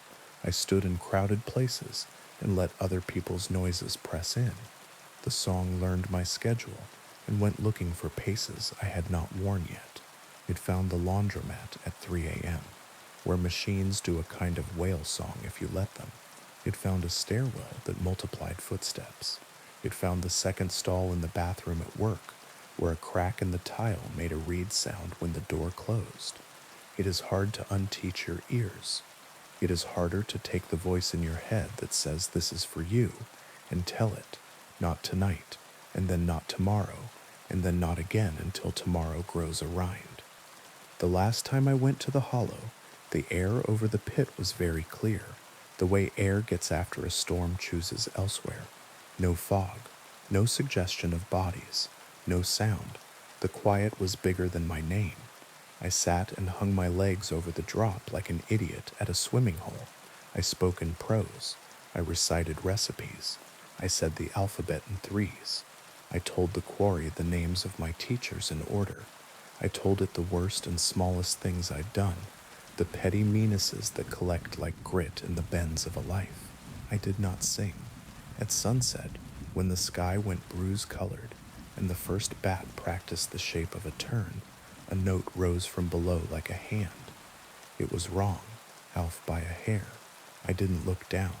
I stood and stepped back, and then back again. I didn't run, because running is a rhythm, and rhythms are roads. I moved to a place with traffic and bad saxophone on subways, and neighbors who played two-note doorbells. I kept my windows open so the street could fill me. I learned other sounds. I hummed nothing. I listened to talk radio, to sports, to my idiot upstairs neighbor who screams laughing at 2 in the morning. My father's voice stayed where it belongs now, on the other end of a saved voicemail I won't delete. When the kettle catches a certain pitch, I lift it off, let it cool, and set it back down sideways so it will remember to be water. Sometimes, in the middle of a crowded day, a truck backing up will hit the interval just right, and my mind will walk to the edge. Sometimes I wake and hear the vent breathe one note too long, and I put my palm flat to the wall and tell it a list of groceries until the list runs out of tune. Sometimes I hear my name from a mouth in a room I'm not in, and I say, not tonight. The hollow is a place where stone remembers a choir. It is also a habit in the body. It will be, forever, one of the ways I could end. I think of the child who raised her hands. I think of the foreman's grandfather, righteous in the morning he never reached. If you camp near a pit people call by a proper noun, be suspicious of your bargains. If a song finds you, give it a shape with a door and get out of the room. Do not go to vents. Do not test wells. Do not practice humming. When it uses your father's voice, don't answer. When it learns yours, teach it boredom. When the wind is only wind, think it aloud, badly and flat. Make your voice a dull instrument. Hang on to ugly noise. Stay where corners keep their promises. And if you ever stand at the lip of a perfectly quiet hole, and it calls you by name, say what the road crew says. Not tonight. Say it until the hill forgets you.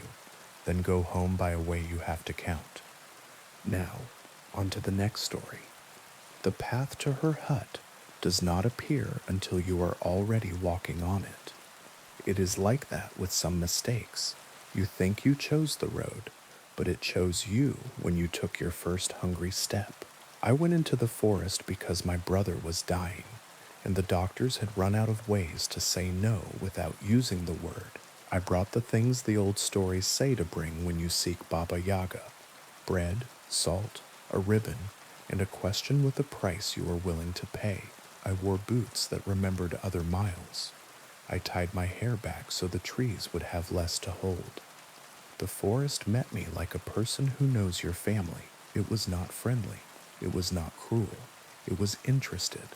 The birches stood like white ribs. The pines leaned into each other to whisper. A crow hopped from branch to branch above me, saying nothing, which is how crows are kind.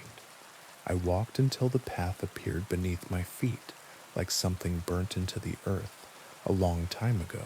It wound toward a smell you can only call old. Smoke, iron, mushrooms, the crispness of winter that's waiting at the edge of summer. I knew I had arrived when the fence greeted me. It is polite to say the fence is made of bones. It is more accurate to say the fence is made of warnings. They glowed faintly as if they remembered the argument. Beyond the fence, the hut stood on its chicken legs, half asleep, one talon scratching idly at the earth.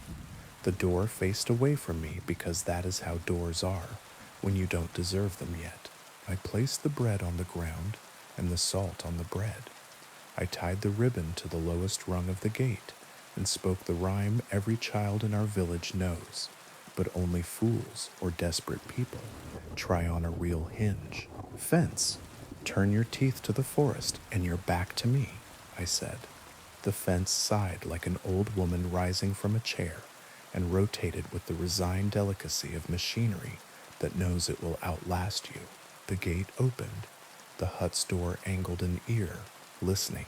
I took one step, then two, then stopped because stories say you must never go farther than the house wants you to. Baba Yaga, I called, voice steady the way you make it when your heart is trying to climb a ladder with no rungs. I have brought bread and salt. The door opened a crack. Heat washed out, along with the smell of something simmering that might have been soup and might have been a lesson. Bread and salt, said a voice that had taught generations to stand up straighter. And what else? A question, I said. The door opened wider. The hut bent down to make the step more manageable. Chicken legs can be considerate when well fed. Inside, the ceiling sloped low, as if to remind you to bow your head. Herbs hung in bunches like children holding hands. A stove breathed. In a chair carved from a log sat the old woman herself, small and huge, bony and plush, beautiful and terrible, the way winter looks from the right window. Speak it, she said, picking at her teeth with a finger bone that might once have belonged to a saint or a thief. My brother is dying, I said. He is young and kind, and his life has not had enough time to make its own mistakes yet. I want him to live. She nodded as if I had ordered a soup she liked to make. And the price? I had rehearsed brave things, my hair, my hands, my shadow, but when I opened my mouth, what came out was truer. Take my luck, I said. All of it. The old woman laughed, delighted. Luck is a petty coin, she said. It pays for nothing you actually want and buys you everything you don't. Keep your luck. Give me something you cannot measure.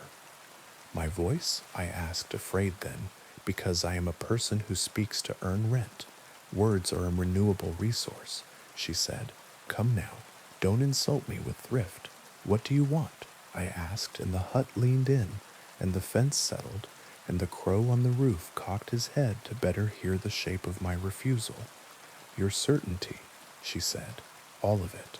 The dull, heavy thing that lets you sleep, the ugly little engine that tells you tomorrow will mostly resemble today because it is polite to do so. I half laughed, half cried. That's not a thing, I said. It is, she said. It's the only thing worth anything. You will wake and not know if the floor remembers the weight of you, if water plans to be wet, if doors still choose open over shut. You will be a guest in every hour, and you will not know the etiquette. If I give it, I asked, will he live? She shrugged in the exact way my grandmother used to, full of God and honestly who knows. He will live as long as lives live when nothing interferes with them, she said, which is to say, long enough to make his own mistakes in his own voice, and perhaps to see winter be beautiful from the right window. I looked at the bread and salt in my hands, and then at my hands, and then at the old woman, and realized that bargains are just mirrors placed cleverly. "Take it," I said. Baba Yaga smiled like a gate opening. "Sit," she said, and when I did, she placed 2 fingers against my forehead. She didn't take it like an extraction. She invited it out the way. A nurse invites a splinter. It hurt and didn't. It felt like stepping from a train platform onto a train that had not yet decided whether it exists. It felt like learning to pronounce a word that never stays still long enough to keep its vowels. When she removed her hand, the room brightened and dimmed in the same motion. My eyes took 2 steps to find the wall. "Go home," she said. "Carry bread back. Feed your brother. He will be hungry after life returns to him." "What do I owe?" I asked, because my mother raised me to write thank you notes. "You already paid," she said, and the fondness in her voice was almost cruel. "Now go before the hut decides to nap." Outside, the forest was less a place and more a suggestion. The path led me and did not. The fence rotated back to show its teeth to me, which is neighborly if you think about it. The crow flew ahead and then behind, and then sat on my shoulder briefly to remind me that I now belonged equally to before and after. I made it home by remembering and forgetting at the same time. The house was a question mark when I reached it. The door felt surprised to see me. My brother lay in his bed, breathing like he was trying it for the first time. He woke at dusk, hungry as promised. He ate bread and salt and soup and the rest of a chicken he apologized to with every bite. He slept like a new road, straight, with a little curve in exactly the right place. I went to pour water and watched it hang between pitcher and glass for a long, thoughtful moment before deciding to fall. The floor and I negotiated. Stairs introduced themselves at the top and were new at the bottom. I laughed and cried, and laughed again, because anxiety is just awe wearing yesterday's hat. Days became possible in a sequence that refused to admit it was a sequence. Good, let them refuse. My brother grew, then went back to the work of living. He asked me what had happened. I told him, a hut, a fence, a woman who knew where to put her teeth. He believed me because certainty had leaked from our rooms and left space for belief. Twice a month I go back to the forest with bread and salt and a ribbon. Sometimes the path appears under me, sometimes it doesn't, and I end up sitting on a stump talking to a mushroom that looks like a chair. On the days I find her, Baba Yaga feeds me soup that tastes like remembering the name of the first person who made you laugh. We talk about crows. I bring her stories that don't end. She likes those best. Once I asked her if certainty ever grows back. She shook her head. "If it did, you'd only spend it again," she said. "Better to learn how to live without it." "How?" I asked. She gestured at the door that hadn't been there a moment ago and was now the only door in the world. "Bread and salt," she said, "and the grace to let water decide." At night, when the house tilts like a boat deciding which river to choose, I put my feet on the floor and thank it for its service. When the coffee hangs in the air thinking it might want to be rain, I wait and say, "As you like." When my brother laughs in the next room, it sounds like a small god inventing morning. I don't know if it will continue. I don't need to. If you go to her, don't bring luck. It is a petty coin. Bring a price you can feel leaving. Bring a question that is not a command. And when she asks for something you thought wasn't a thing, say yes if you can. You might learn how to be a guest in your own life, in a way that makes every hour set a plate for you. The path won't show until you're on it. That's the trick and the blessing. Walk anyway. The forest knows your family, and if the floor forgets you, introduce yourself again kindly until it remembers your weight. Now, on to the next story. The highway ended 5 miles ago, but the road didn't. On the map, it stops at the county line, like a sentence clipped mid-word. Out here, it just keeps going. A pale ribbon you can mistake for a river if you're tired. And I was so tired the lines in the asphalt shivered when I blinked. The radio had gone to static and then to a low hiss, as if the car itself were breathing. I rolled the window a crack to let the night in. It came quietly, the way a cat decides a lap is a country it can govern. I wasn't supposed to be here. The GPS lost me an hour back and never admitted it. Continue straight, it told me, and then forgot what straight meant. The last sign I'd passed had a word I didn't recognize, and a distance that shifted when I looked too long. I told myself it was a prank. People steal signs all the time, swap them, repaint them, turn the arrows for fun. Except no one does that this far from a town, and if they had, the sign would have looked handled. This one looked new, as if something had decided it should exist, and the metal obeyed. The road narrowed, then widened a little, then did that trick where it feels like it tilts even when you know it doesn't. The headlights ate what was ahead and spat it behind, and I stared into the part between like it might confess something if I held its gaze. It didn't. The night kept its privacy. When the girl stepped into the beams, I braked so hard the seatbelt bit. She was young, 20 maybe, a denim jacket over a white dress, bare legs goose-pimpled from the kind of cold that finds the bones first. Her hair hung dark and heavy, as if she'd just come from water. She didn't wave. Hitchhikers wave. People who need help reach. She simply stood there, one hand by her side, the other slightly raised, not to flag me down, but to keep her balance against something I couldn't see. I rolled forward until I was even with her, window down just enough to make it a question. "You okay?" I asked because I am a person who tries to deserve the stories I tell about myself. Her eyes lifted slowly, not because she was weak, but because the night is a weight and she had been carrying it a while. "Can I sit?" she asked, calm, like asking for a glass of water. I unlocked the door. She got in and buckled up with careful fingers. The belt lay wrong across her chest for a second, and then remembered how to be a belt. "Where to?" I asked. "Home," she said, the way small children say the word when they mean not a place but an ending. "Where is home?" I asked. "Just keep going," she said. "You'll feel it." Some people talk to fill spaces. She talked like she was building them. The car took the road like a hand taking a pulse. We passed a stand of pines so tight they looked like hair. The air smelled like rain that hadn't decided to fall. The radio hissed and then cleared for one brief moment, and a song I almost recognized whispered the chorus, and then was gone, as if the frequency had been a door someone shut out of politeness. "You shouldn't stop," she said after a while, not looking at me. "I stopped for you." "That's different." "How?" The odometer counted in a lazy way, as if it too had decided to be patient. At a bend where the scrub turned to open field and the sky took a breath, a figure appeared at the far lip of the headlights. A man this time tall, long coat, hat brim low.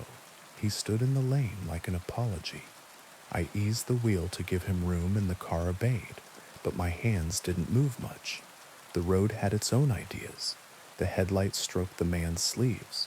The coat didn't throw a shadow. He didn't look at us, but I knew if he had, his eyes would have been pale and animal and old. "Don't stop," the girl said, voice glass smooth. "I won't," I said, and the car slipped by. In the mirror, he was closer than made sense, then gone, then only the suggestion of someone who had once known how to stand still. "How far?" I asked, keeping my voice level because calm is a spell.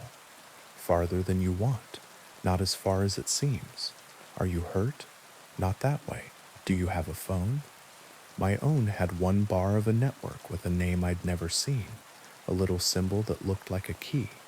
She touched the pocket of the denim jacket. "He took it," she said, "or the road did. They share." "Who's he?" "The first one," she said, "or the last." She turned her face toward the glass. The window reflected us as if we were a picture in a stranger's house. "He stands where the road decides to be a bridge." "There's a bridge?" Relief brightened my voice. "Bridges are proofs. If there's a bridge, there are banks. If there are banks, there's a map. She shook her head. It's not that kind. We passed a farmhouse with a porch light burning. The bulb hummed with moths. A woman stood at the screen door, holding a baby, and both looked like they were made of fog. The house moved away without tech or magic, just the ordinary disappearance of things you don't stop for. I kept my hands soft on the wheel. Will you tell me your name? I asked. She considered, then said, It's different out here. She reached for the dash and stopped before she touched it. You can call me Mara, she said, which was either true or right enough. When the road began to climb, the map in my head insisted there was no rise this side of the river. The car didn't care. The engine's note changed, deepened, settled into work. The sky thinned to a lighter black, as if soon it would admit stars. Do you remember the first time? I asked, because asking questions is how you keep from becoming the answer. She nodded. He asked if I needed a lift. Her mouth made a smile that didn't reach her eyes, not because she was lying, but because remembering takes energy. He said he was lost. I said me too. He said his name was whatever I needed it to be. She tucked hair behind her ear, an ordinary gesture that made the car feel less caustic. I got in. Did he hurt you? He was very kind, she said. He didn't put his hand on my knee. He didn't ask me where I was coming from. He didn't make me listen to his music. That's not an answer. Her fingers tightened on the seam of the seat. Kindness is a tool, she said softly. You can make anything with it if you don't mind what it builds. Did you get out? I asked. The door opened, she said. I stepped onto the same road I'd stepped from, only it wasn't the same because now it knew me. Wind pressed its cheek against the car. The speedometer sat steady, needle at 53, the number you pick if you're pretending not to hurry. Dust rose under the tires and settled as if reconsidering. How long have you been riding? I asked. She tilted her head, listening to something beyond my hearing. Since the county changed its name, she said. Since the river lost its syllables. Since the first sign painter forgot how to spell home. You look 20. Some roads are merciful that way, she said. They keep you the shape you were when you made the wrong choice. It helps them tell the story right next time. We fell into a silence that wasn't empty.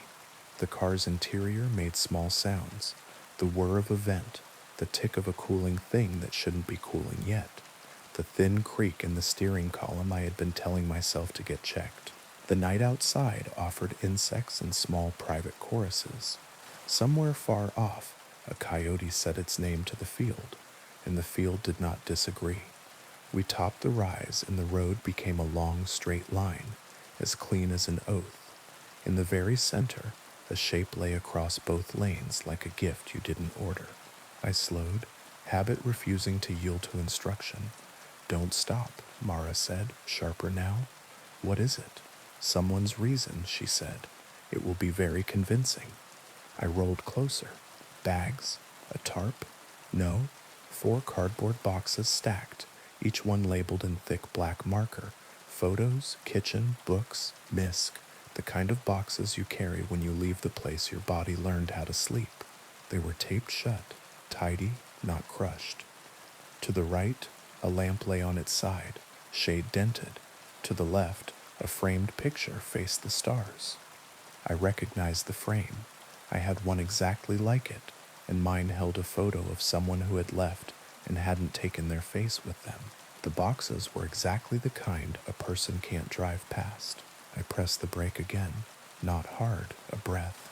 Don't, Mara whispered, and a second voice, very far away and very close, whispered with her, the voice that lives behind your ear and knows the size of all your nearly. I passed. The boxes slid under the grill and then were not there, and the mirror showed only road and a lamp that wasn't, and stars that were not ready to be stars yet. My hands shook. I wasn't proud. I was alive in a way that tastes like metal. What happens if you stop? I asked. You get out, she said. You carry the boxes to the shoulder. You pick up the frame and wipe the glass with your sleeve. You tell yourself you'll be quick. And then, you are, she said, and also you never are again. The road bent gently left and then made a right that wasn't on any map. I followed. On the far side, a sign with bullet holes spelled out a town's name and then changed it while I looked. The same 7 letters rearranged themselves into other places I'd lived, other streets I'd left behind. I drove through them all in an instant and felt my stomach lurch like falling off a curb. You swear wasn't there before?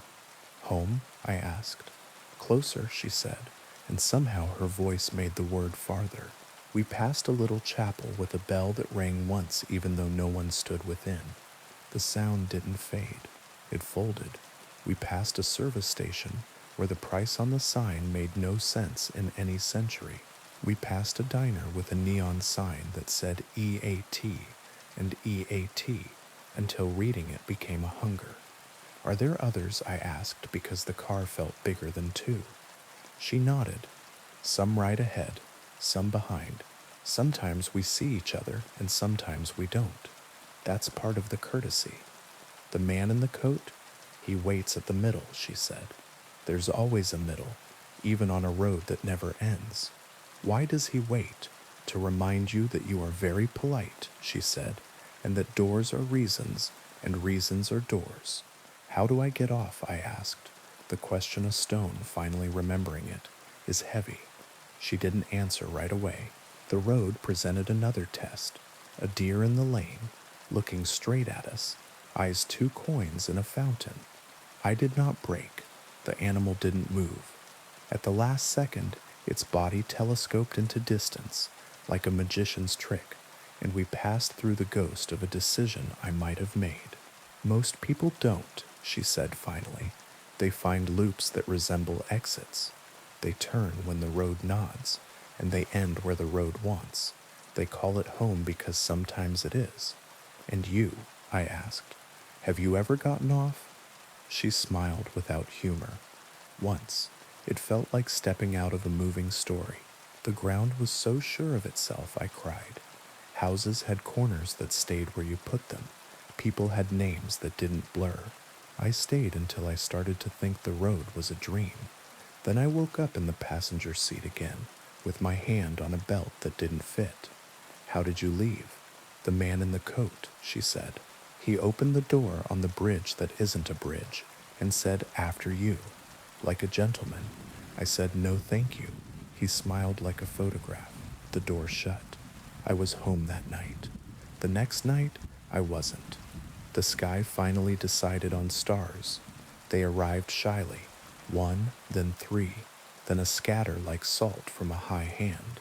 The road approved. The car sighed. Ahead, the horizon glowed with the kind of light cities make when they can't help themselves. My chest loosened. Civilization is a story with decent lighting. Is that? I began. It's where you think you're going, she said gently. Isn't that home? It can be. Will it be for you? She looked at her hands, then at the glass. In the reflection, I saw us again. Me, tired, her, 20 forever. The road, patient. It was, she said, once. As we drew nearer, the glow did what glows do on this road. It stepped back. The closer we came, the farther it moved. Always at a respectful distance, like a cat that will let you pet it, but will run if you try to pick it up. I laughed, less because it was funny than because my body needed to choose between laughter and the other thing. I could turn around, I said. You could, she agreed. What would happen? You would meet us coming the other way. The radio cleared again, a different song this time, older, with a voice like polished wood. I reached to turn the volume up. The knob turned itself down. When I took my hand away, the volume went to a perfect level and stayed. The singer told a story about a man at a river who wouldn't cross and wouldn't go back and learned instead to be a tree. I can't keep driving forever, I said. You won't, she said, and her certainty was not hope. It was a statement of mechanics. You'll exit when the road decides it's time for you to remember where you were going before you forgot to sleep. When will that be? When you stop wanting it so much, she said, amused and sad. The road narrowed again, then split around a dark mass like an island. As we passed, the beams lit it, a bridge with rails and trusses and all the language of bridges, only smashed. The end jutted into nothing. The beginning rose from nowhere. In the center, on a span that didn't exist, a man in a coat stood and tipped his hat like a joke, whose timing he'd practiced. Don't, Mara began. I know, I said, but my foot had already eased, because politeness is a habit, and men in hats are a test a certain kind of girl in a car can't help but grate herself on. He didn't step forward. He didn't need to.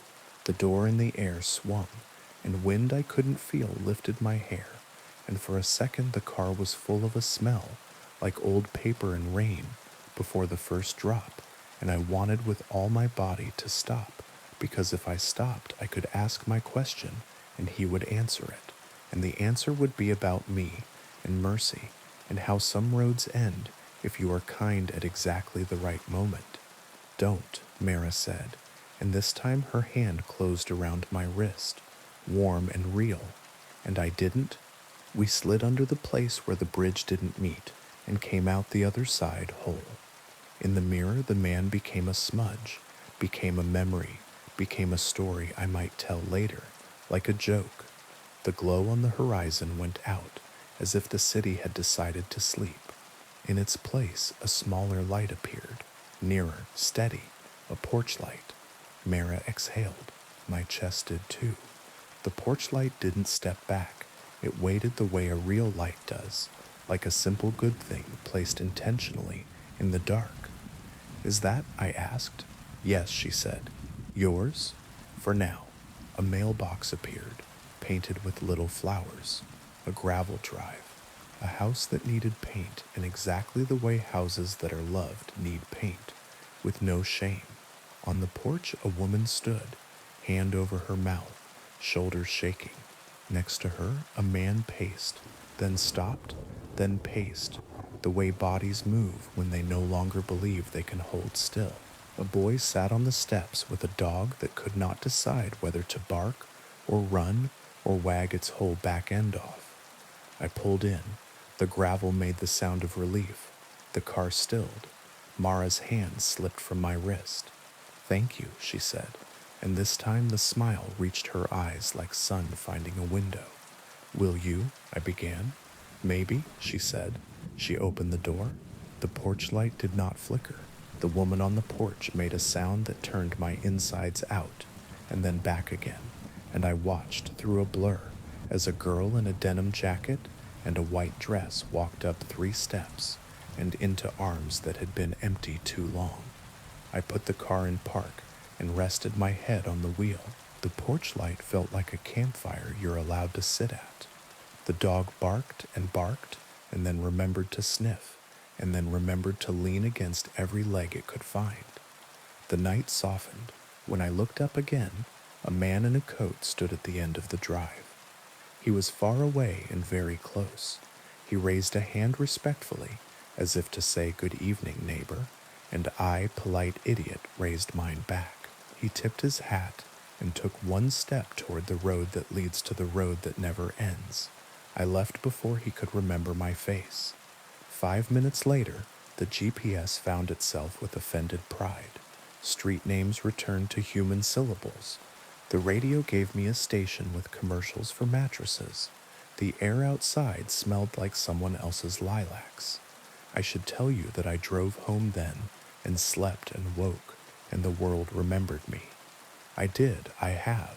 The road that doesn't end is still there, and some nights the map on my phone glances up like it recognizes an old flame. I don't drive that way anymore, but sometimes it comes a little way toward me, the way rivers do when it rains, and I feel my hands soften on the wheel. If you find yourself on it, don't stop for reasons.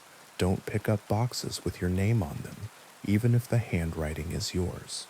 If someone in a coat opens a door that isn't attached to anything and says after you, smile like a person raised by wolves who learned manners anyway, and say no thank you, and keep going until a single porch light stands its ground.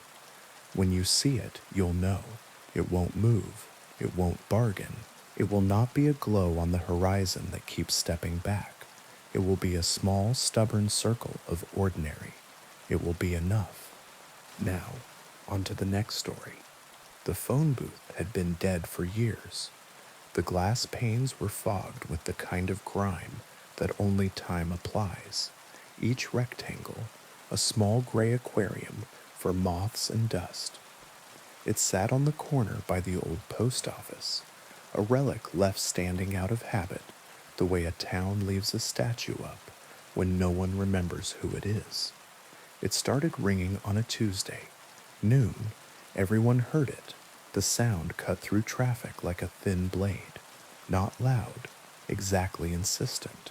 The first ring stopped the mailman in his tracks. The second made Mrs. Kivett drop her grocery bag. Eggs broke in slow motion.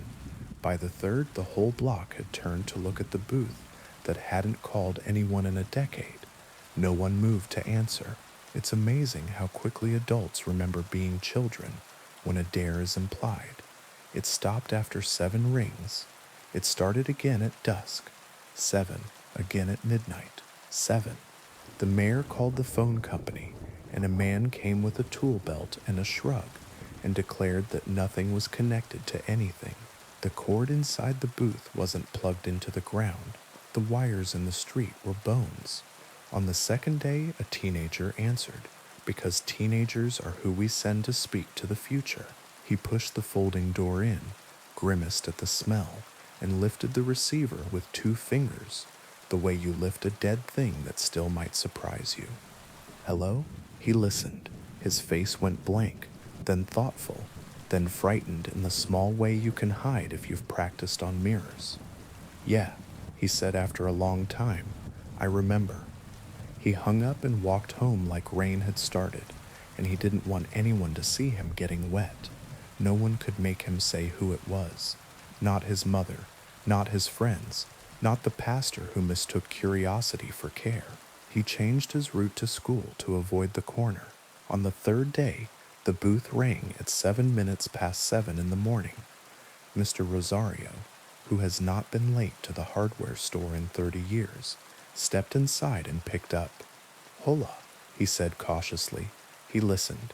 He said nothing else for a very long while. Tears rolled down his face into his mustache. He laughed once, the bad kind, the kind you make when you want to be polite to a pain that is visiting.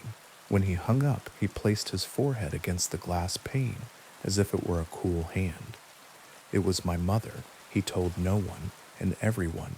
She asked where I put her red scarf. She was always losing it. His mother has been dead since I was a child. After that, answering became a ritual. Not everyone did it. Some kept a wide berth, as if the booth were a stray dog that might bite. Others waited for the ring like church bells, hoping their name was in its mouth. It always rang 7 times, and if you weren't inside by the 6th, the door would stick on the 7th in a way that felt personal. It never called the same person twice. When it rang for me, the light was doing that late afternoon trick where it turns polite. I was walking home with a bag of flour and a lemon because pie is a spell you can cast on a house to make it remember happiness. The first ring reached into my chest and plucked the string that runs from childhood to the place where I store things I mean to forgive myself for someday. The second ring made me cross the street. By the third, I was at the door. By the fourth, I was inside, smelling the booth's old breath. I lifted the receiver on the 5th and said the thing you say when you don't know who you're about to be. Hello? A pause that wasn't silence. Air moving in a room I couldn't see. Hey kid, said my brother. He has been dead 5 years. The sound of his voice was a chair pushed back from a table, footsteps in a hallway you know by heart. I sat without meaning to. The booth did not have a chair. I just found myself lower, knees aching pleasantly. Where are you? I asked because grief trains you to ask useless questions. He laughed the old way, a little higher on the tail, as if gladness were something you could temper. "Wrong end of the line," he said, "but the line is thin tonight." I closed my eyes. The lemon in my bag pressed a small sun into my thigh. "What's it like?" I asked, because people do. "Like taking off boots you wore too long," he said. "Like remembering a name took too much effort, and now you don't need names. Like walking in a house without corners." I put my head against the glass, against the town, against the day trying to be ordinary. "Why the phone?" I asked. "The living need doors," he said gently.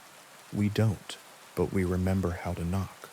We talked the way people talk in kitchens at the ends of parties, when the good plates are stacked and the last song on the playlist has been replayed 3 times because no one wants to go home. He asked about our father's stubborn knee. I asked about the dog that carried his shoe for a week after the funeral. He apologized for the last fight over nothing. I apologized for not calling back the day before the accident, as if the day before any accident were a place you could live indefinitely if you bought the right map. "How long?" I asked when the booth's air changed. "A subtle thing like weather rearranging its furniture." "7 minutes," he said. "The line learns you, and then it forgets you. That's its kindness." "What do you need?" I asked, because love likes errands. He thought, or seemed to. Perhaps he wanted to comfort me with the shape of thinking. "Hide the red scarf," he said, and laughed when I made the confused sound he must have expected. "Sorry, not yours. I'm borrowing someone's ending." He shifted, and I heard the sound of a chair in a room I will never see. "Live where your kindness doesn't exhaust you," he said. "Stop answering numbers you don't recognize unless you want to. Lock the door to the room that hurts and open it once a year with cake." "I don't bake enough," I said.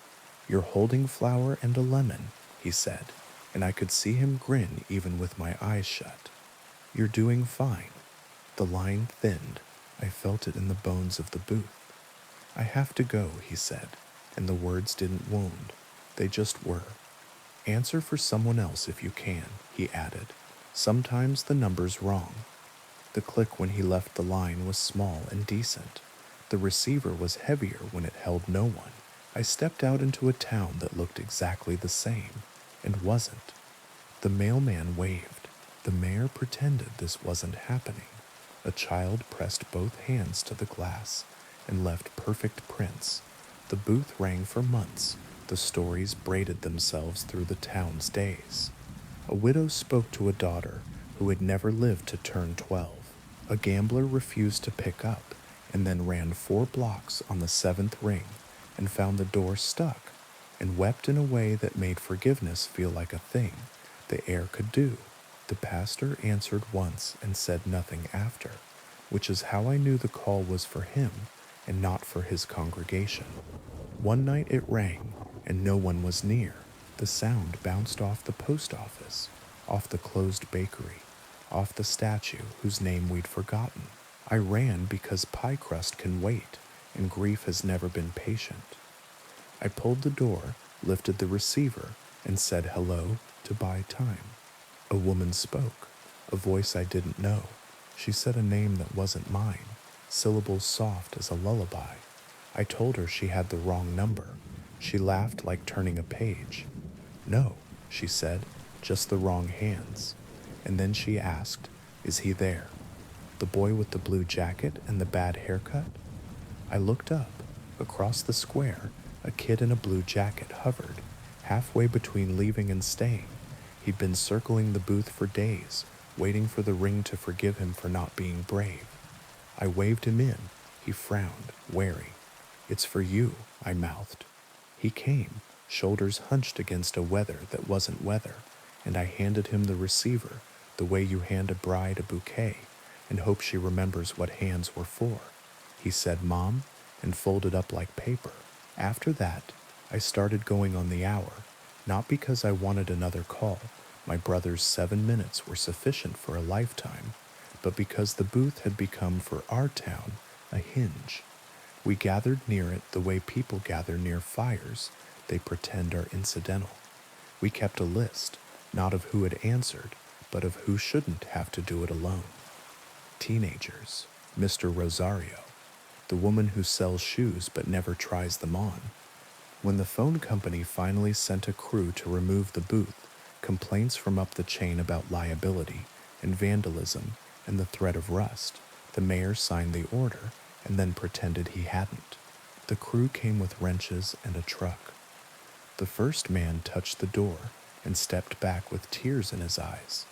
The second man made a call from his cell to no one and cried too. They left the booth standing.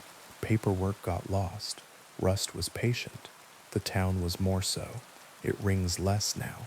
The line, I think, has learned our names the way old songs do and doesn't need to practice as much. When it does ring, someone answers. Sometimes it's for the air and not for the hand, and we hang up gently. Sometimes it's for the wrong person, and we pass the receiver until the voice on the other end sighs, relieved, and begins. If you hear it, don't be afraid of the glass or the grime or the way your reflection looks like someone you owe. Step inside, close the little door behind you. Say hello like you mean it, because you do. Don't ask too many questions. Let the voice choose the shape of the 7 minutes. When it's time to go, you'll hear it in the line and in your ribs. And when you hang up, go buy flour and a lemon. Bake a pie for the room that hurts. Lock it and visit once a year with cake and a fork. Answer if it rings for someone else and you're the one standing nearest. We keep each other's calls when we can. That, more than anything, is what makes a town. Now, on to the next story. The first time I saw her, she stood at the bend in the road where the guardrail had a dent that matched my car's left fender. Not because I had hit it, I never have, but because after a while, you begin to recognize the shapes your life might make if you stopped paying attention. Her dress was white and wrong for the weather. The fog made lace of the headlights, and her hair lay flat against her skull in that soaked way that means the cold has decided the shape of you. I slowed. You always do, even after you promise yourself you won't. She didn't wave. The ones who wave want something you can give. Phones, rides, cigarettes. The ones who don't want something you don't own. I rolled the window down an inch. You okay? I asked, because there are things you say even when you know they are not the right questions. She stepped into the beam of light. Her face was very pale and very composed, the way the dead are in paintings where artists have mercy. There was a water line darkening her dress at the hips, as if she had climbed out of a lake and left the lake behind out of politeness. Her eyes did not meet mine. They fixed on the passenger seat. "Can I sit?" she asked, not looking at me, and the grammar was so ordinary, I said yes before the rest of me could vote. The door opened without my hand. The smell of the river climbed into the car and chose a corner. She sat and buckled herself in with careful fingers. The belt lay wrong across her chest, as if it remembered another shape. "Where are you going?" I asked. "Home," she said.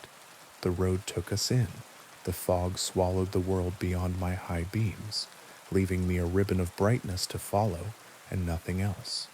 We drove past the stretch where the water runs closest, and the sound of it becomes a second engine. She turned her head fractionally toward it, and then away, as if listening to a story that had been told to her too many times. "Did you come from there?" I asked, and regretted the question as soon as it left me. She folded her hands in her lap. They were not cold. They were the temperature of water that has decided to be a body for a while. "Everyone does," she said. We reached the old stone bridge. The county never tore it down because bridges are superstitions you don't want to test. The new road goes around, the old one crosses. I never choose the old one at night, but the fog pulled my hands left, and the car obeyed. Halfway across, she spoke in a voice you use when you remind someone to take a breath. "Don't stop." I didn't. The fog thickened into a wall, and then into a room, and then into a person. A woman stood in the lane ahead, dress whiter than fog, mouth open in a sound I could not hear, because hearing is not the only way to understand. My passenger reached out and laid her hand lightly on my wrist. The car did not slow. The woman blurred as if my headlights had learned mercy. We passed through the place where she stood, and the engine did not falter, and the fog behind us closed its mouth. At the far side of the bridge, the passenger exhaled for the first time. It sounded like a tide changing its mind. "Thank you," she said. "For what?" "For not stopping." "Where is home?" I asked. She smiled then. "A small, exact thing you could put in your pocket and take out when you needed proof that kindness has weight." "Anywhere away from the water," she said. "For now." The houses returned in cautious clusters. Street lights remembered themselves. She touched the window with the back of her fingers, as if feeling for a seam. "Here is fine," she said, at a corner with no house. And I pulled over because it's easier than asking for reasons you won't understand. She unbuckled. The seat beside me grew lighter. "Will I see you again?" I asked before I could stop wanting the answer. She looked at the empty passenger seat and not at me. "If you stop," she said. And then the door opened and closed, and nobody stood outside, and the smell of the river gathered itself up and left through the vents. I drove home the long way. I washed my face and did not look into the corners of the mirror. I slept badly and woke with my hands aching from gripping the wheel too long. The next night I took the new road. The fog found me anyway. At the bend with the dent in the rail, she stood exactly where the light likes faces. I rolled my window down an inch, as if I could reduce the size of the question by being careful. "Can I sit?" she asked, eyes fixed on the passenger seat. I nodded. We drove. The old bridge waited. The fog made a door of itself. A woman stood inside the door. My passenger's hand found my wrist without looking. We didn't stop. On the far side, she said thank you, like a child practicing a word her mother taught her. "How long will you ride with me?" I asked. "Until you forget," she said. "Forget what?" "That the road is not a river." We passed the corner where she had vanished the night before. "Here," she said again, and her smile was the same exact shape as yesterday's. She left. I drove on.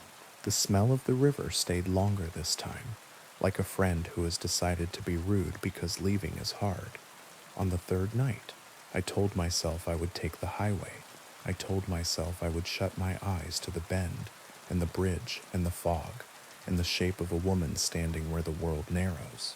I told myself many things. The car did what it wanted. At the bend, no one stood. I felt relief like thirst. At the bridge, the fog leaned in. A woman waited in the lane, dress a white that contains all the other colors. I gripped the wheel and did not slow because I had learned a rule, and rules save lives until they don't. Then I saw her, not on the bridge, but reflected in my windshield, like a ceiling fan you only notice when it stops. My passenger sat beside me, hand on my wrist, eyes on the road, only she wasn't there. The seat was empty, the belt lay unused. Her hand weighed my wrist and did not.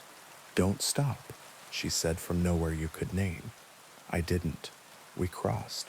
On the far side, the word thank you arrived in the car and landed in the seat like a coin. The fog thinned. The houses returned. At the corner with no house, the door opened and closed for no one at all. On the fourth night, the river came to my street. The asphalt smelled of old water. The drains muttered to themselves. I stood at my window and watched the reflection of a white dress move across the glass where the room behind me should be. It didn't look at me. It looked at the passenger seat. I don't take the bridge anymore. I don't take the new road either. Some nights I don't take roads at all. I walk until the city runs out of places to be, and then I stand very still and try to remember the weight of a hand that may have been mine. If you are driving late and the fog makes doors where there should be air, and a woman asks to sit without looking at you, say yes. Keep the window cracked just enough to let manners in. And when the lane ahead narrows into a room with a mouth, don't stop. Not for the first figure, not for the second, not even for the version of you that stands in the road and begs you to open your own door. Some passengers you carry until you forget. Some roads are rivers when you aren't looking. Some nights, kindness is the only bridge that holds. And if she asks where home is, say anywhere away from the water. For now, Story 6. They called it the Swallowing Lake. Not in brochures, not in any official way. On maps it had a colonial name that sat on it like a borrowed coat. But the locals called it what it did, the way you name a dog after its worst habit. The lake ate, not quickly, not with violence, with patience. A canoe would slip from its tie and drift toward the center, and then not be a canoe anymore by morning. A buoy would slide a foot down its rope each day until the rope had no slack left, and then somehow found more. The dock had teeth marks in it if you went out at dawn and dared to look closely. Little semicircles chewed into the wet wood where the water had lifted itself and tested what the world was made of. We rented the cabin because it was cheap and because grief makes bad bargains. My brother said the quiet would help. I said quiet is a mirror and we're not ready to see ourselves yet. We went anyway because you go toward water when you don't know what else to do. The first night, the lake knocked politely at the shore. The sound was almost words. We ignored it, the way you ignore a neighbor who wants to talk about weather. You can see yourself. In the morning, our footprints from the night before had softened. By noon, they were gone. The beach smoothed into a blank page. My brother said wind. I said of course. On the second night, a shape drifted in from the middle distance. A tree, we thought. Deadfall loosed from someplace upstream. It came closer without coming closer. The lake is good at that. And when it reached the shallow slope where you can still see bottom, it wasn't a tree. It was a door. Red paint flaked from it, in the way old barns peel. No hinges, no handle. Just a door lying flat in the water, as if the lake had decided to sleep like a house. Don't touch it, I said, because some sentences say themselves. My brother laughed, because laughter is one way to keep a thing where you can see it. He waded into his knees. The water did that cold trick where it climbs, and your body pretends to be brave. He put his hand on the edge of the door and pushed. It moved as if pushing were something it had been waiting for. He turned it toward shore. We dragged it up onto the sand together. It was heavier than its size. Doors remember every hand that ever closed them. There was writing on the underside, pencil scrawled over a child's height and an adult's, names, dates, a list of things that get longer when you're not looking. The most recent entry read like a note someone wrote to themselves and forgot on purpose. If you open it while the lake is speaking, you don't come back the same. We leaned it against the cabin wall, as if it belonged to us now. It made the place look like it had a history beyond a rental agreement. That night, the lake spoke, not out loud. There are rooms inside you that hear things your ears don't. I woke with the door's red pressed against the back of my eyes, and the sound of someone knocking on the underside of water. My brother slept anyway. His body had made its choice. I went to the deck and stood with my hands wrapped in a blanket and watched the lake breathe. The door against the cabin wall cast a thin shadow, as if the moon had drawn it with a hard pencil, and then lifted the pencil carefully so as not to smudge. The knocking continued, not frantic, patient, as if whatever was underneath knew we would open if we decided we were decent. I went down to the sand.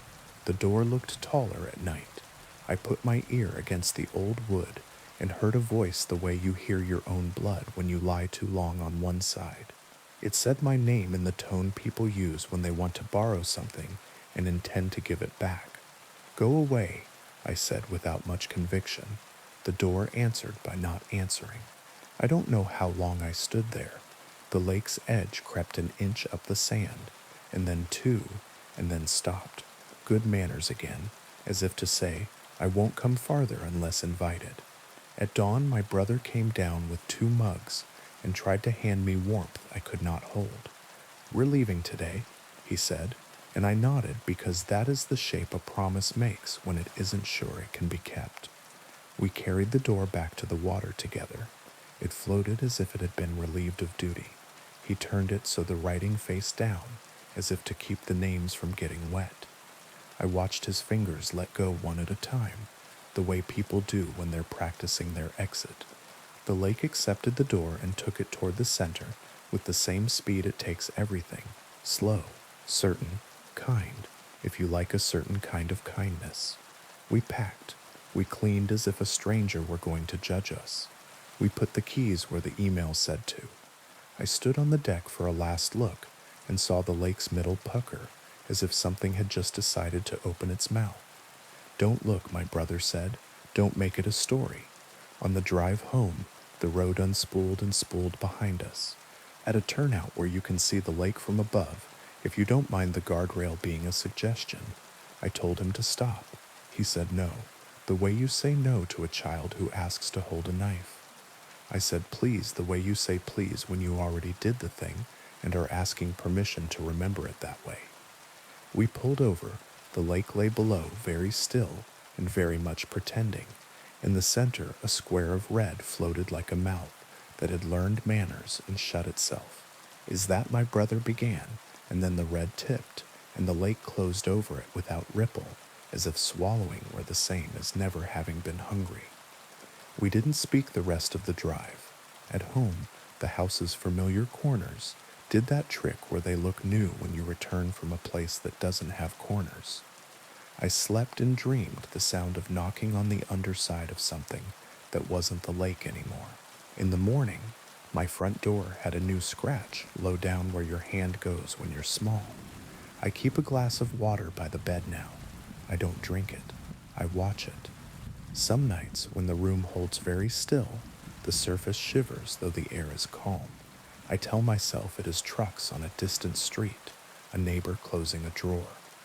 Down the hall, my brother runs his shower too long. He sings to cover the knocking. It doesn't work, but it makes a better story. If you go to the swallowing lake, don't bring back souvenirs. Don't write your name on the underside of anything. And if a door floats up to you as if you called it, push it back with both hands and don't read the list. Names are invitations. Lakes collect them. If someone inside the wood asks you to open, ask them this instead: will you give it back? If they say yes, know that they mean the wrong thing, because lakes don't empty. They learn you. They keep what you were when you stood on their shore and listened too long. And sometimes, at night, the water in your house remembers the shape of a door and knocks until you come to let it in. Now, on to the next story. The first time the shadow crossed the ridge, the bells in the church tower rang by themselves. They didn't clang in panic. They rang politely, as if announcing a visitor. That's how the old people in our village talk about it, like a guest you set a plate for, even though you know he won't eat. Nobody remembers when the shadow began, only that it's older than the road and younger than the river. It is seasonal and not. It comes with storms and also in clear weather. It stains roofs and faces. It chooses a house each time, rests on it until the walls learn to listen, and then moves on. The year it chose ours, my mother boiled basil and hung sprigs over the door. My father chalked a circle around the lintel and said a prayer in a language he only used when he spoke to sleep. I sat on the steps with my chin in my palms and watched the ridge, waiting for the light to do the wrong thing. It did. The shadow didn't fall from a cloud. It rose from the tree line, as if the mountain were exhaling night in the middle of the day. It slid over fields and fences and chicken wire without touching any of them, and settled on our roof with such gentleness. You could almost love it for how carefully it handled what it intended to ruin. Inside, the rooms went quiet, not the good quiet, the kind that makes plates heavy. "You'll go to Aunt Marla," my mother told me, tying a scarf under my chin, even though I wasn't cold.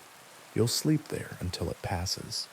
"I want to stay," I said, because stubbornness felt like love, and I had not yet learned the difference. My father looked at the ceiling as if sound might drip through it. "You can stay tonight," he said finally, "if you promise not to answer." "Answer what?" "You'll know," he said. We ate early. The soup tasted like boiled nerves. In the corner, the old radio we never used anymore clicked on, hummed without finding a station, and clicked off again.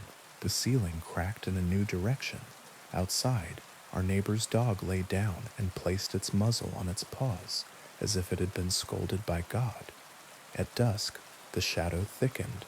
It doesn't grow darker the way evening does. It grows denser, as if it's collecting itself for a thought. When full night came, the house stopped pretending to be anything but a mouth. We bedded in the front room. My mother slept with her shoes on. My father leaned against the wall with his eyes open, as if blinking were an invitation. I lay on the couch and counted the boards in the floor. It was easy math until it wasn't. Some boards doubled and others vanished, and I accepted it because one night is a long time to argue with wood. At some hour that will never belong to a clock, a knock came at the door. Not the door to the street, the door to the attic. We don't have a door to the attic. We have a pull string and a hatch that groans when you ask it to remember you. But that night, a door stood beneath the hatch, painted the exact color of our hallway, trimmed to match our house, fitted with a knob that reflected nothing at all. 3 polite knocks. My father shook his head at me before my muscles could decide to move. "Don't answer," he mouthed. My mother crossed herself with a 4th finger I had never seen. The knocking came again, the polite rhythm that says neighbor, not stranger, that says help me move a chair, borrow a cup of sugar, tell me a story, let me in. "I hear you," a voice said, muffled by wood and distance. "I know you're awake." It wasn't a beggar's voice. It was the voice you use when you've arrived precisely on time to a place that owes you something. "Who is it?" I asked without saying the words. My father's face told me he heard them anyway. "Don't answer," he said aloud, very softly, perhaps to the room, perhaps to the shadow, perhaps to whatever kept track of debts. We breathed together. The house breathed with us. The door to the attic waited the way a lake waits for movement. "I remember you," the voice said, and the trouble with memory is that it makes liars out of gods and men. We were nobody to be remembered. We were a family with a leaking roof and a fence that leaned, but the voice said it the way a teacher says a name at roll call, as if attendance mattered. My father stood.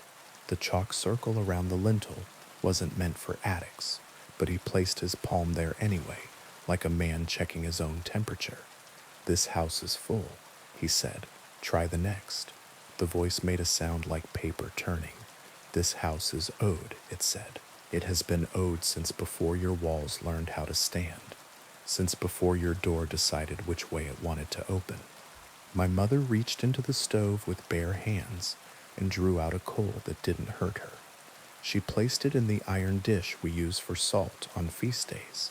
Its light was small and stubborn.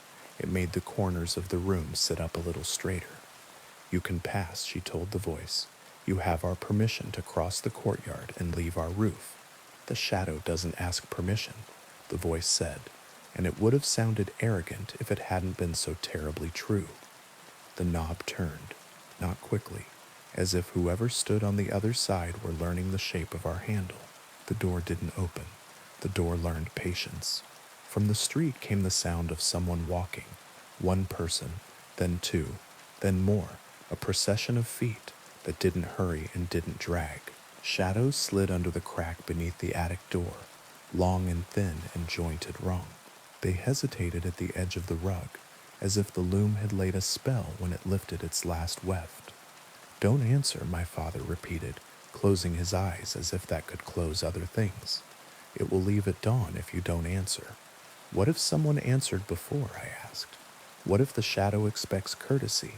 Then the debt is kept," he said, "and we sit with it."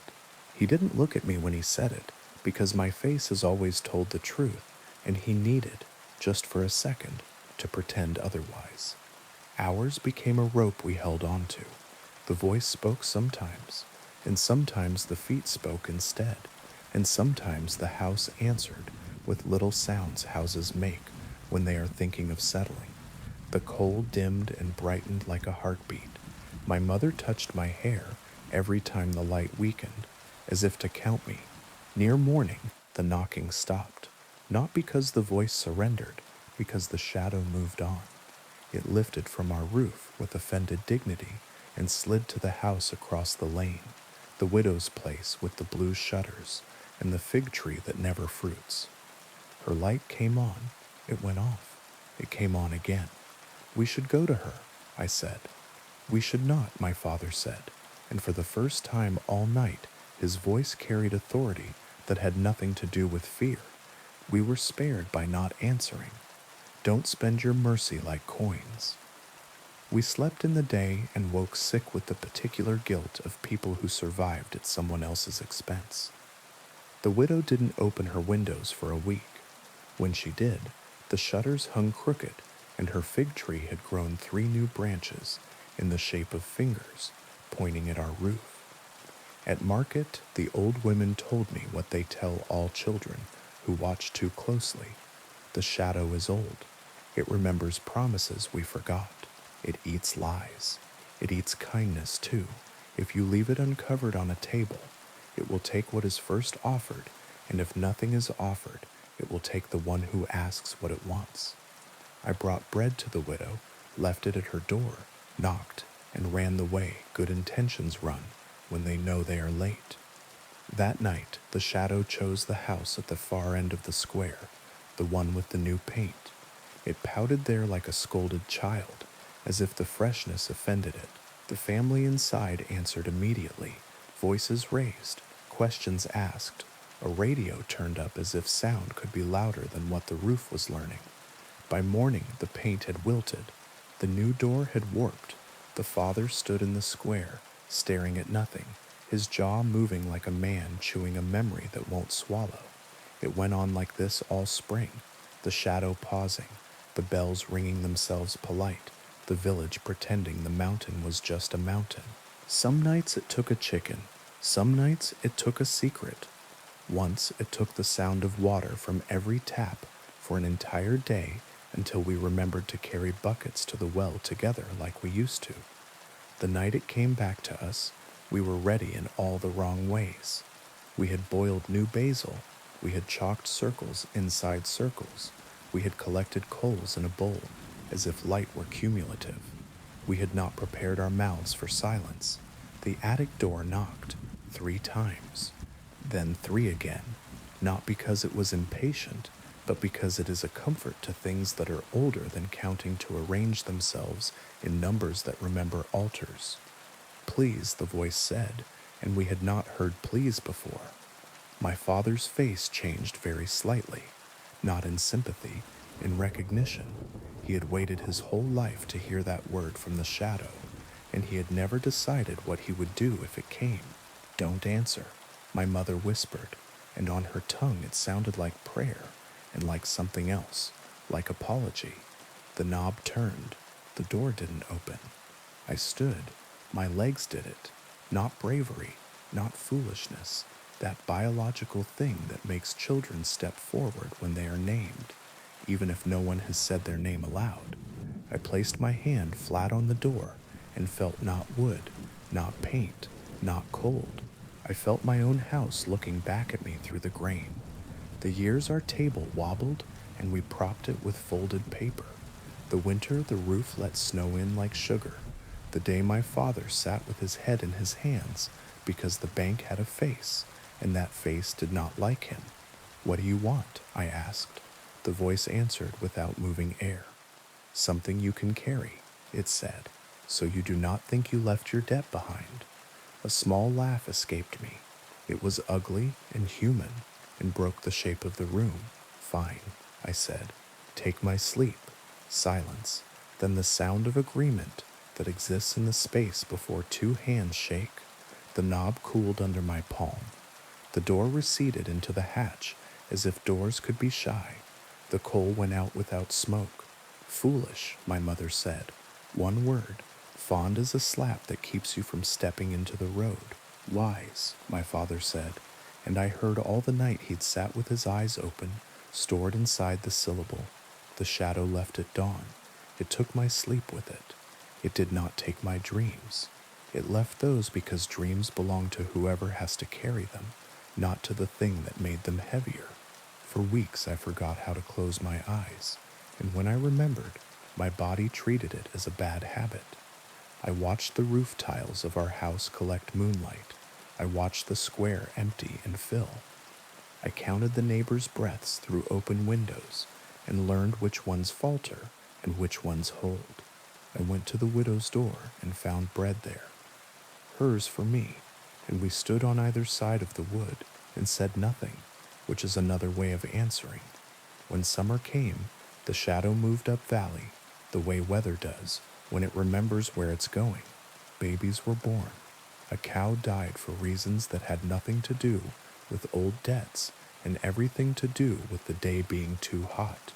The river wrote its same letter across the stones and expected no reply. Sometimes late, I hear 3 polite knocks exactly where a door doesn't belong. I place my hand against the hatch and feel my house remember me. I tell it a small true thing I kept back during the spring, and the wood drinks it like water. The shadow prefers what you think you hid. If it comes to your roof, don't answer. If you must, offer it something you can survive without, and survive without it. And when the bells ring by themselves, set a plate for the guest even if he won't eat. There is a language older than bargains. It sounds like a family breathing together in the dark until the light has the courage to be mourning. For now, it is enough. Now, on to the next story. The first time I heard the question, it wasn't a voice.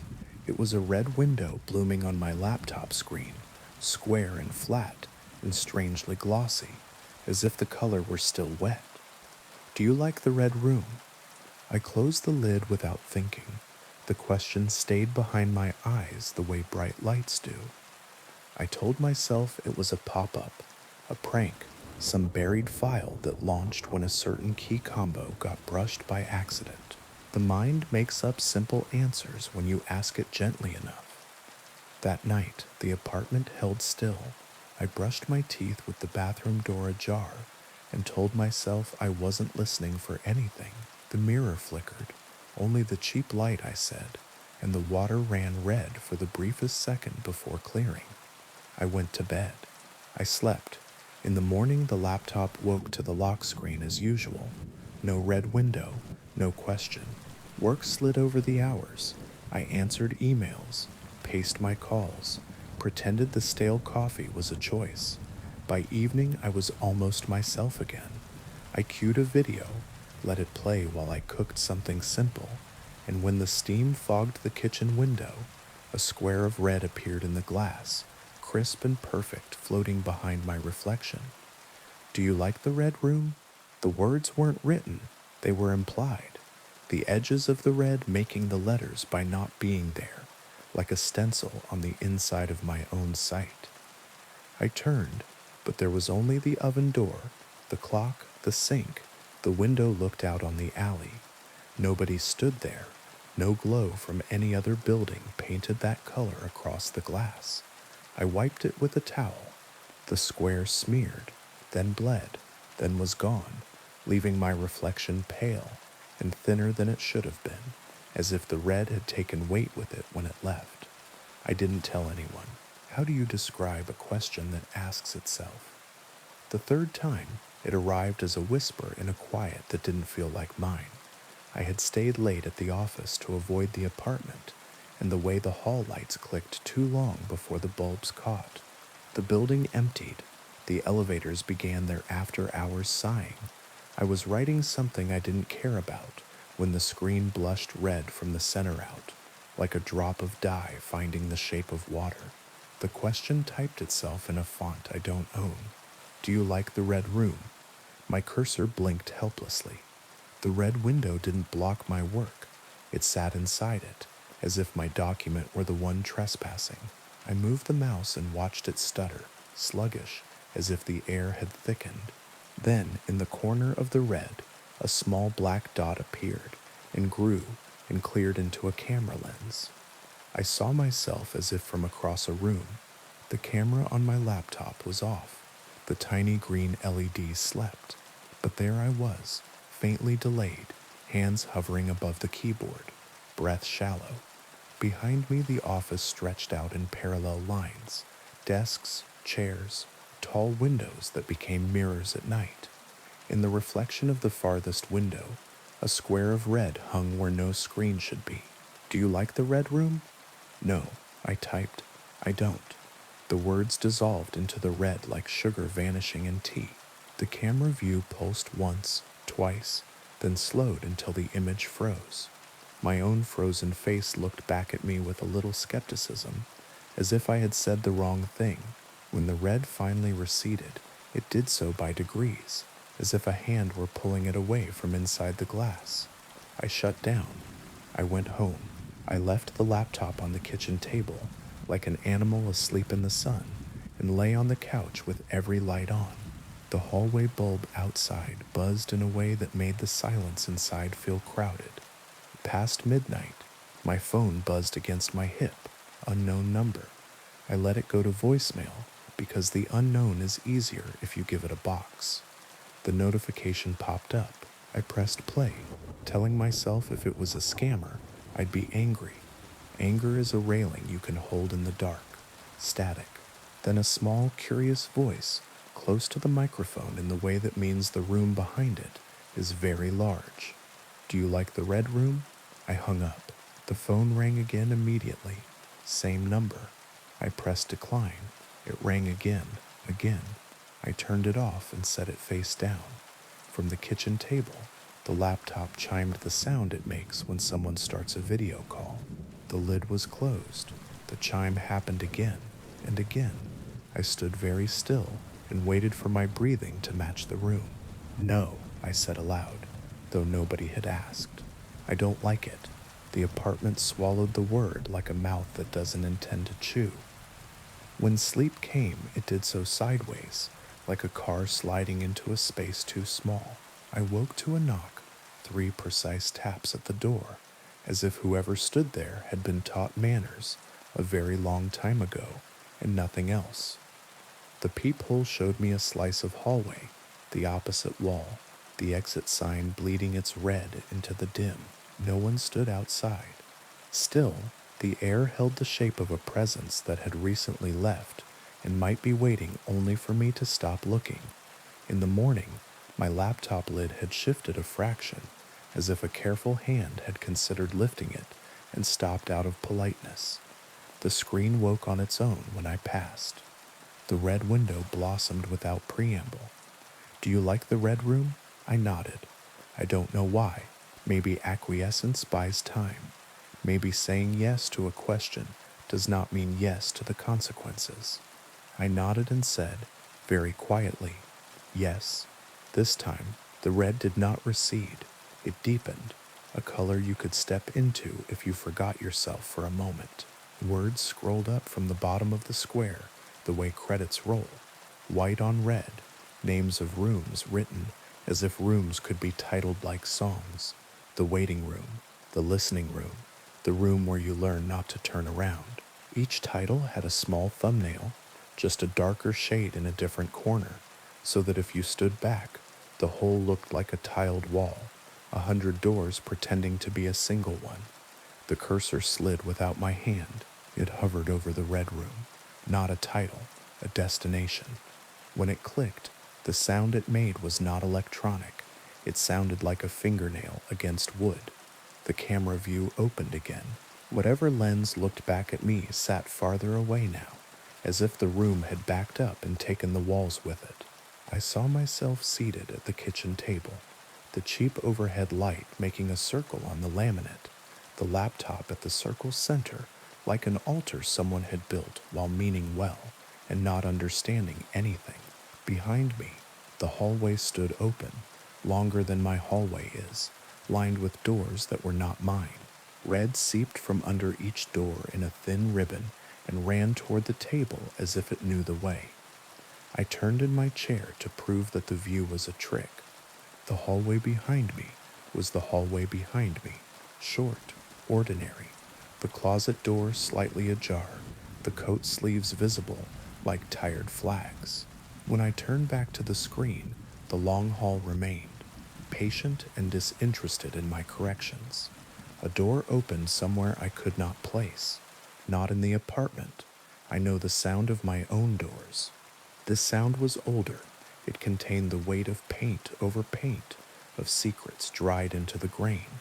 Footsteps followed, soft as someone walking barefoot over remembered carpet. They came from the screen. They moved toward me from inside the red. "Who are you?" I asked, because no answer is the same shape twice. The footsteps stopped. A shadow formed at the edge of the camera view, very tall and very thin, as if a person had been stretched to fit a frame too narrow for anything human. When it leaned, the red brightened. I felt heat on my face, as if I were close to a fire that has been burning in the same hearth since the house was younger than its foundations. The voice was close to my ear, and also very far away, like something spoken down a speaking tube between floors. "Do you like the red room?" "Yes," I said, because the truth was irrelevant, and manners mattered to whatever this was, and because the word yes keeps you moving in a conversation that wants you to stop. The red unfolded. The kitchen disappeared and remained. Both. I was still at my table, and also standing in a room with no corners. The walls curved in on themselves, the way an eye sees the inside of itself if it forgets to blink. The red had depth without distance. I tried to judge its size and lost count of edges. The only furniture was a chair, exactly like mine, placed at the exact distance you place a chair if you want a person to sit without asking permission. On the chair lay a small white card with black writing in a hand that understood both patience and hurry. "Sit." I did. The chair was my chair. The red breathed. The card turned itself over and became a second card with a second word in the same hand. "Confess. I don't have anything," I said. "I'm ordinary." The red deepened. A third card appeared on the table where my laptop should have been. "Confess. To what? To whom?" My mouth worked. The first thing that came was something small, the kind of sin dull enough to pass the time in a stranger's ear. "I don't answer calls from unknown numbers," I said, "even when I know it might be someone I love." The red accepted this like a teacher taking a paper with a name spelled right, and nothing else correct. The next card was not written in the same hand. The letters were broader, unfamiliar. A different person's confession borrowed my voice. I keep a list of every time I should have said "I'm sorry" and didn't. The red listened. Time moved as if it were waiting. I confessed more. Nothing dramatic. Not the big things you tell when you want to be forgiven like a saint. Small things that bruise real lives. I forgot my father's birthday because I didn't want to think about the year he had. I held a friend's secret too long and let it rot. I saw a stranger crying on a bus and looked away because kindness is exhausting when you haven't eaten. Each confession warmed the room, and the warmth felt like relief until it passed a point and became something else. The red began to smell faintly of iron. I wiped my palms on my jeans, and they came away clean, and not. Red does that. It paints what it wants without proof. "How long?" I asked. "How long do I sit?" The chair behind mine scraped, not against my floor, but against a floor that echoed inside the red. A weight sat down with no body to carry it. The presence leaned forward until it nearly touched the back of my throat. When it spoke, it used my voice from a time before I learned to close doors. "Do you like the red room?" I wanted to say no. I wanted to say I don't know. I said yes, because there is a way to leave a conversation by staying in it, and I did not know any other way out. The room exhaled. The red thinned, then thickened again, like blood clotting and breaking and clotting. The chair across from me was no longer empty. A girl sat there, 14 maybe, hair blunt cut at her jaw, eyes too dry for the story they wanted to tell. She wore a white uniform shirt, the kind that makes 100 students into a single shape, and the collar was stained red in the neat starburst pattern you get when you try very hard to keep something from spreading and fail. She looked not at me but at the space between us, as if the red had put something there that was for her. When she spoke, it was with the careful articulation of the newly dead. "I clicked it," she said, like a fool. I said yes because I thought it was a joke, and then because I thought it was a dare, and then because I thought I could win. She raised her hands. The palms were clean, the backs were not. She smiled in a way that was no longer made of habits learned in a mirror. "They turned my room red," she said, "but not all at once. First the corners, then the threshold, then the inside of me. I breathed too shallowly and saw small white sparks at the edges of my sight. Who turned it?" She tilted her head as if I had mispronounced the only word that mattered. "The room did," she said. "It likes to be liked." Behind her, the red gathered itself like a muscle. A door appeared where there had not been a door, or perhaps had always been a door if you knew how to see doors that are not for you. Someone stood in the doorway, tall, long coat that had once been black if red did not exist. A hand held the door, the way a hand holds a promise it intends to keep, whether you asked for it or not. The face did not belong to any person, not because it was monstrous, but because it was perfectly polite, the sort of face that never gets noticed until it never forgets you. "Don't turn around," the girl said, and her voice sharpened for the first time. "Listen to me. Do not turn around. If you look, it likes you more." The presence behind my chair leaned closer, as if I had invited it by acknowledging it.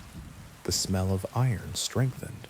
The red around the corners of the room pulsed in time with my heart, and my heart began to listen to it, the way a foot falls into step with a drum on a road.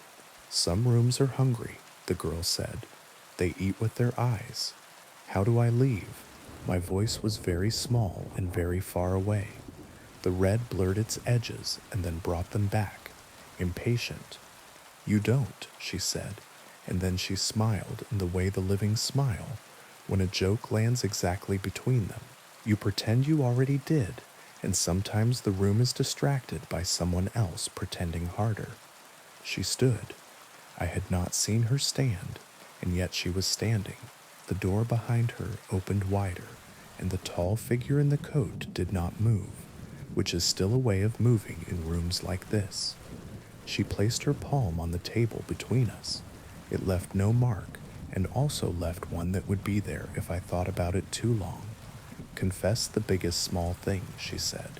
"Not the worst, the truest. Give the room a shape of you that it can keep while you carry the rest." I closed my eyes. The presence behind me tilted its head. I felt it without any sense that calls itself by name. When I spoke, it was not a decision. It was gravity. "I hurt someone who loved me because I wanted proof they would stay," I said, "and when they stayed, I was angry because the proof was ugly." The red stilled. The chair behind me leaned away. The girl nodded in a way that contained the space between pity and respect. "Now say you like it," she said softly. "Say it like you mean it enough for it to be bored of you. Some courtesies are camouflage." I kept my eyes closed.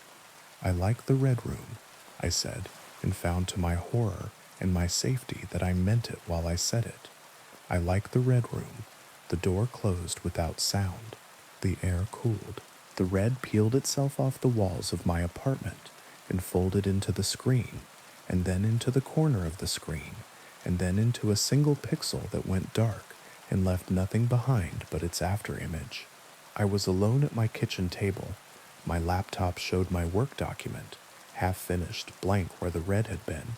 My phone lay face down and polite. In the hallway, the closet door had shut itself to an appropriate angle. The next night, the mirror didn't flicker. The water ran clear. The window glass reflected only my face and the square of night behind it. But sometimes, when the apartment is very quiet and my breathing forgets to be loud, a red glow gathers in the far corner, small as a pulse, patient as a waiting room. If I turn my head too quickly, it goes away. If I don't turn at all, it becomes a question that asks itself, "Do you like the red room?" I say yes now in my head before it speaks. I say yes because that is the price of not turning around. Because some rooms are doorways, and some doorways are mouths, and some mouths are kind. If you feed them table scraps you never meant to eat. On good nights, the red stays a dot. On bad ones, it becomes a square, and the square becomes a window, and I sit very still and confess small true things until the room is too full of me to notice I have not given it all. And I don't turn. I do not turn. I let the politeness behind me lean and never learn the back of my eyes. And in the morning, when the light is ordinary again, I brush my teeth with the door open and count the corners of my rooms, 1, 2, 3, 4, and try not to think about the fifth one that waits when the lamps are off. Do I like the red room? I like it enough to be alive. Now, on to the next story. The crackling of twigs beneath my boots was the only sound breaking the hush of the forest.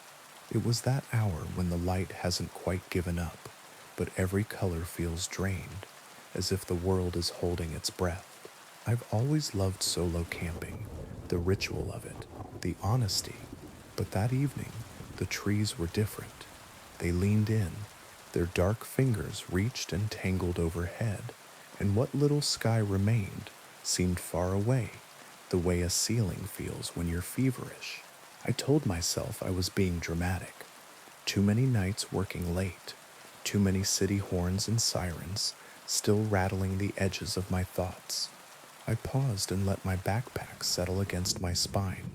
One more mile, maybe two, and I'd find a clearing, a small fire, tea, silence that didn't feel like it was listening. Beautiful evening for a hike, isn't it? I hadn't heard him approach.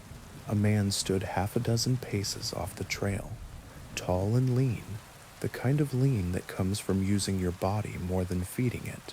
His coat was canvas, sun-faded and neatly patched. His face was weathered in the way of people who stand in real weather for real reasons. Everything about him felt ordinary, except his eyes. They were bright, sharp, and endlessly curious, as if I was a puzzle with only one piece missing. "Yeah," I said, steadying my breath, just trying to find a spot before dark. "You're in luck," he said, with the kind of cheer that felt rehearsed.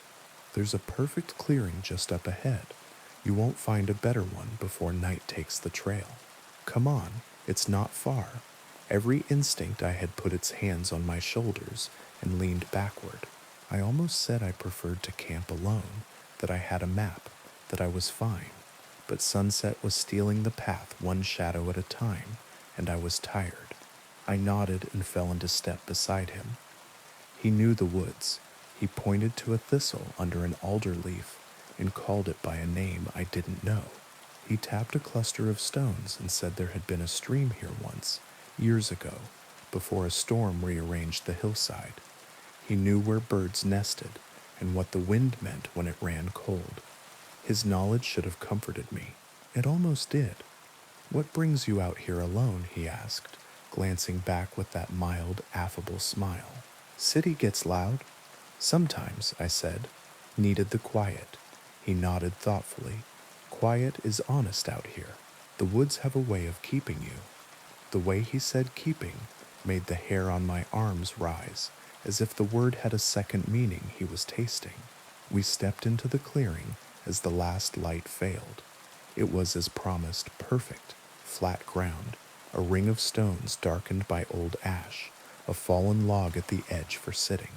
I let my pack slip to the dirt and rolled my shoulders. "This is great," I said. "Thanks." "Oh, it's my pleasure."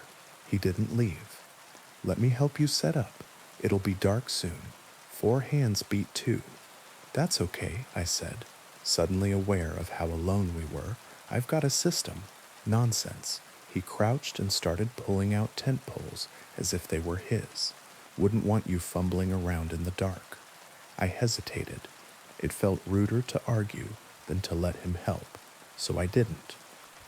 We worked in a rhythm that was almost comfortable, except for the way his eyes kept flicking to the tree line as if he expected the forest to answer a question neither of us had asked. He would ask me something quick and personal. Do you live alone? Do you have family who know where you are? And then before I could reply, he would change the subject. Plants, weather, rivers, as if the questions weren't his, but the interruptions were. The tent rose, the sky fell. We finished by moonlight. The clearing, spare and tidy, began to feel like a stage with no audience. I stood and stretched. Well, I said, making it a dismissal, I appreciate the help. I'll be fine from here. He stepped closer, not touching, but close enough to feel present in the air. You've done well, he said, voice lowered, but there's still so much to do before the night is through. My chest tightened. You should probably get back, I said gently, before it gets too dark to find your own camp. He tilted his head, and that small, harmless smile bent the wrong way. Oh, I am exactly where I need to be. You see, these woods, they get hungry, and it's been so long since we've had a visitor. I took a step back. Somewhere, an owl made a single sound and then thought better of it. I considered the tent. My phone was inside, along with the illusion of safety, and he saw me consider it. He positioned himself without seeming to, just enough to place his body between me and the zippered flap. Let's not be rash, he said, hands raised in a friendly gesture that only made my heart beat harder. The night is young. We have so much to discuss. I don't want trouble, I said. We can go our separate ways. But trouble already found you, he said softly. It was waiting the moment you stepped off the road and onto the old path. Did you not feel it? The way the branches leaned in to listen? The way the quiet thickened in your throat? You've been on the wrong trail since you chose it. I turned to run.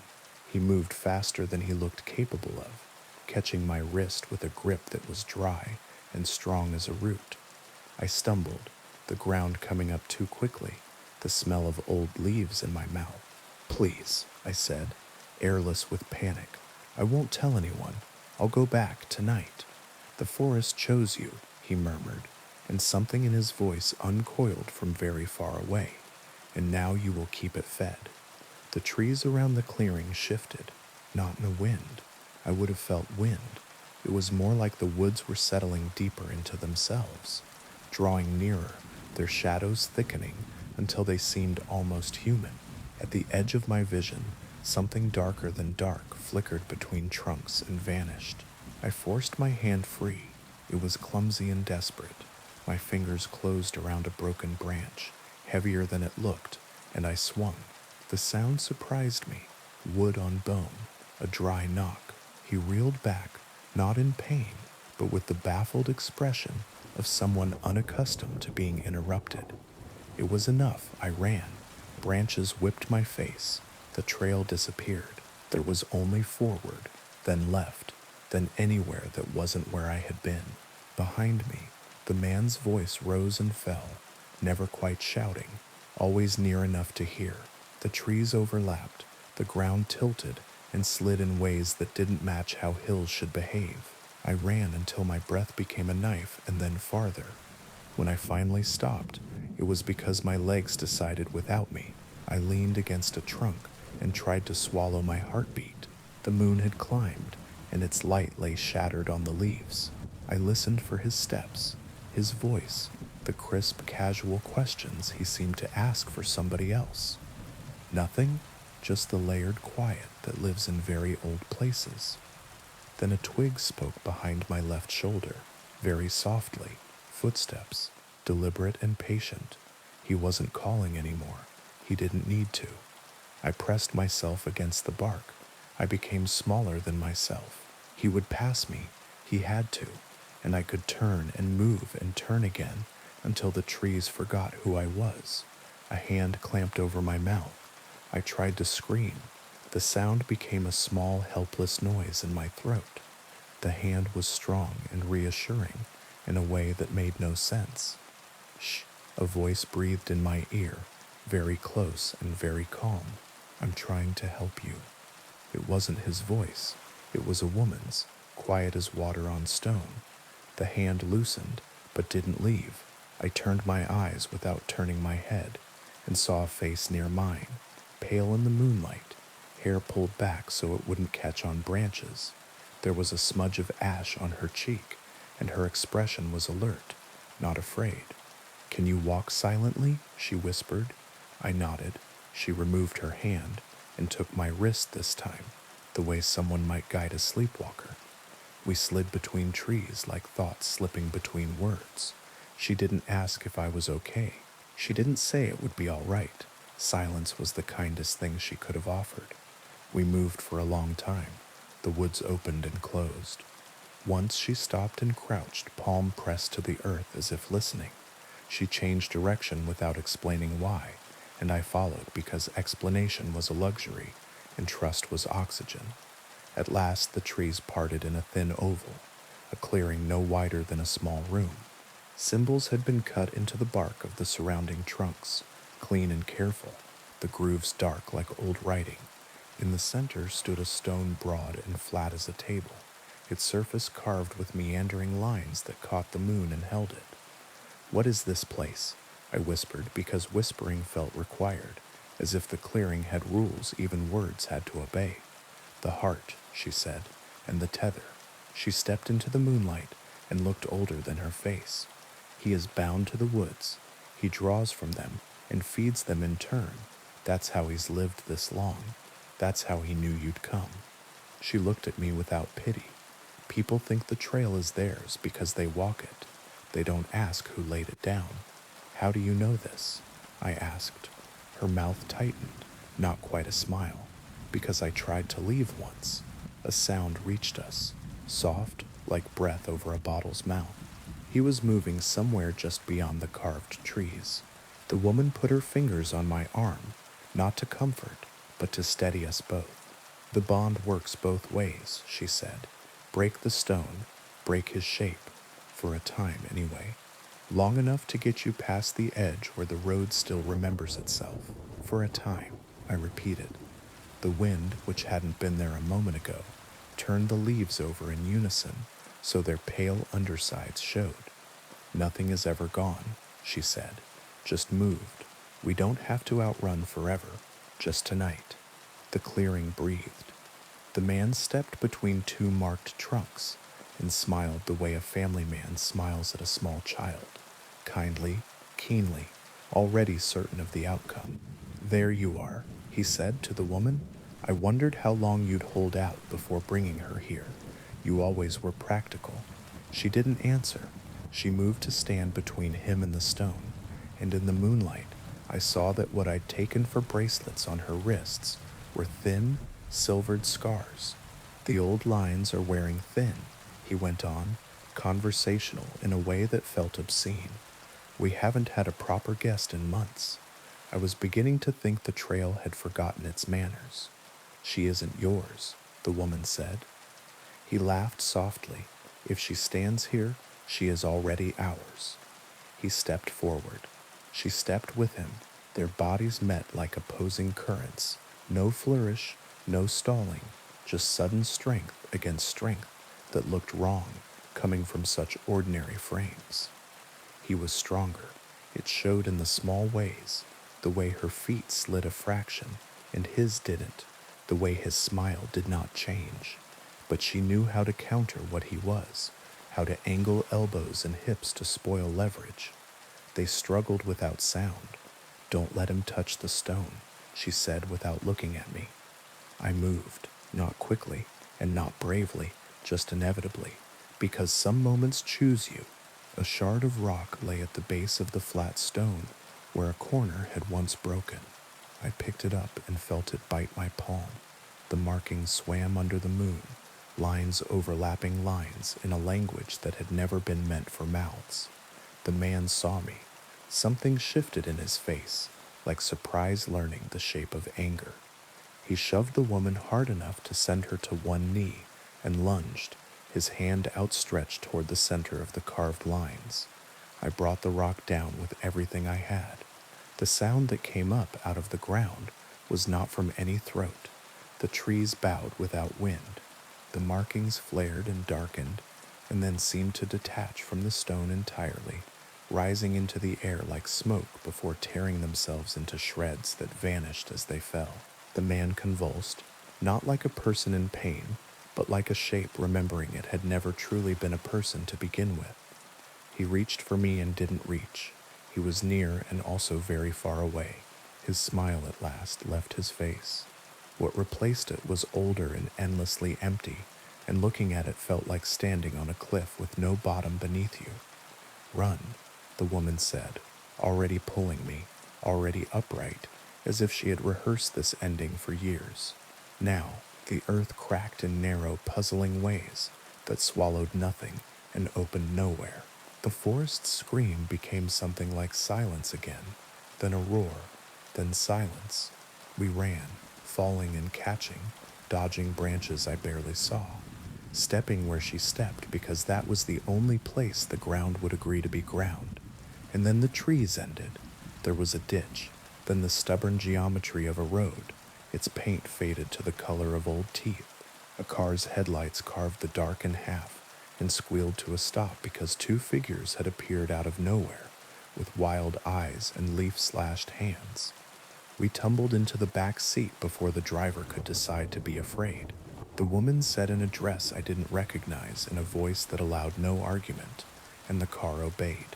I turned to the window as if it were the last page of a book, and I wanted to read the final sentence twice.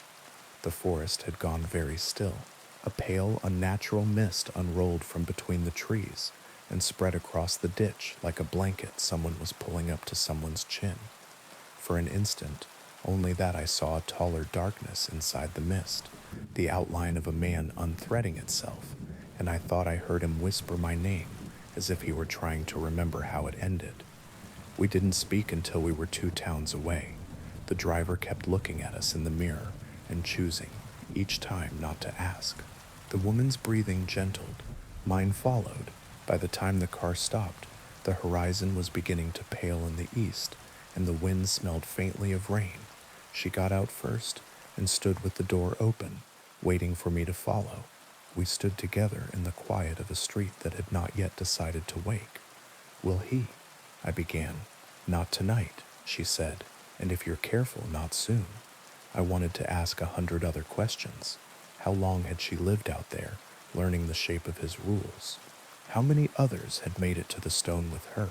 How many had not? But her face had settled into a calm I didn't want to break, and my body had begun to remember it was human and fragile and very tired. "If you ever go back," she said softly, "choose the new paths, the ones cut by hands you know. Old trails keep old promises." "I won't go back," I said. She smiled then, a real one, small and almost surprising. "We always say that." She closed the door and tapped the roof twice, and the car took me away. I never camped alone again. I never went far enough from streetlights to forget their names. I told myself the world was smaller than I had believed, and it helped until it didn't. Some nights, lying awake in that patient space before sleep, I hear a boot on dry leaves, and the old quiet leans in from the corners of the room. On those nights I count the walls, 1, 2, 3, 4, and I tell myself that a house is a promise with nails in it, and promises hold.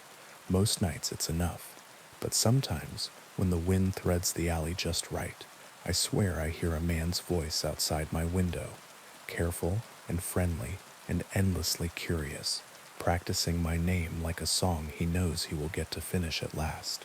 I hope you enjoyed that one. Now on to the next story. They say driving strangers is safe enough, but what if the stranger already knows everything about you? The streets were empty in that strange way only cities can manage. A place that roars with life in daylight, reduced at midnight to dark glass, shuttered doors, and the occasional hiss of a distant bus. My rideshare app pinged. Another pickup, Oakwood Avenue, 15 minutes, easy money. I'd been driving nights for months, and I liked it better than the day shifts.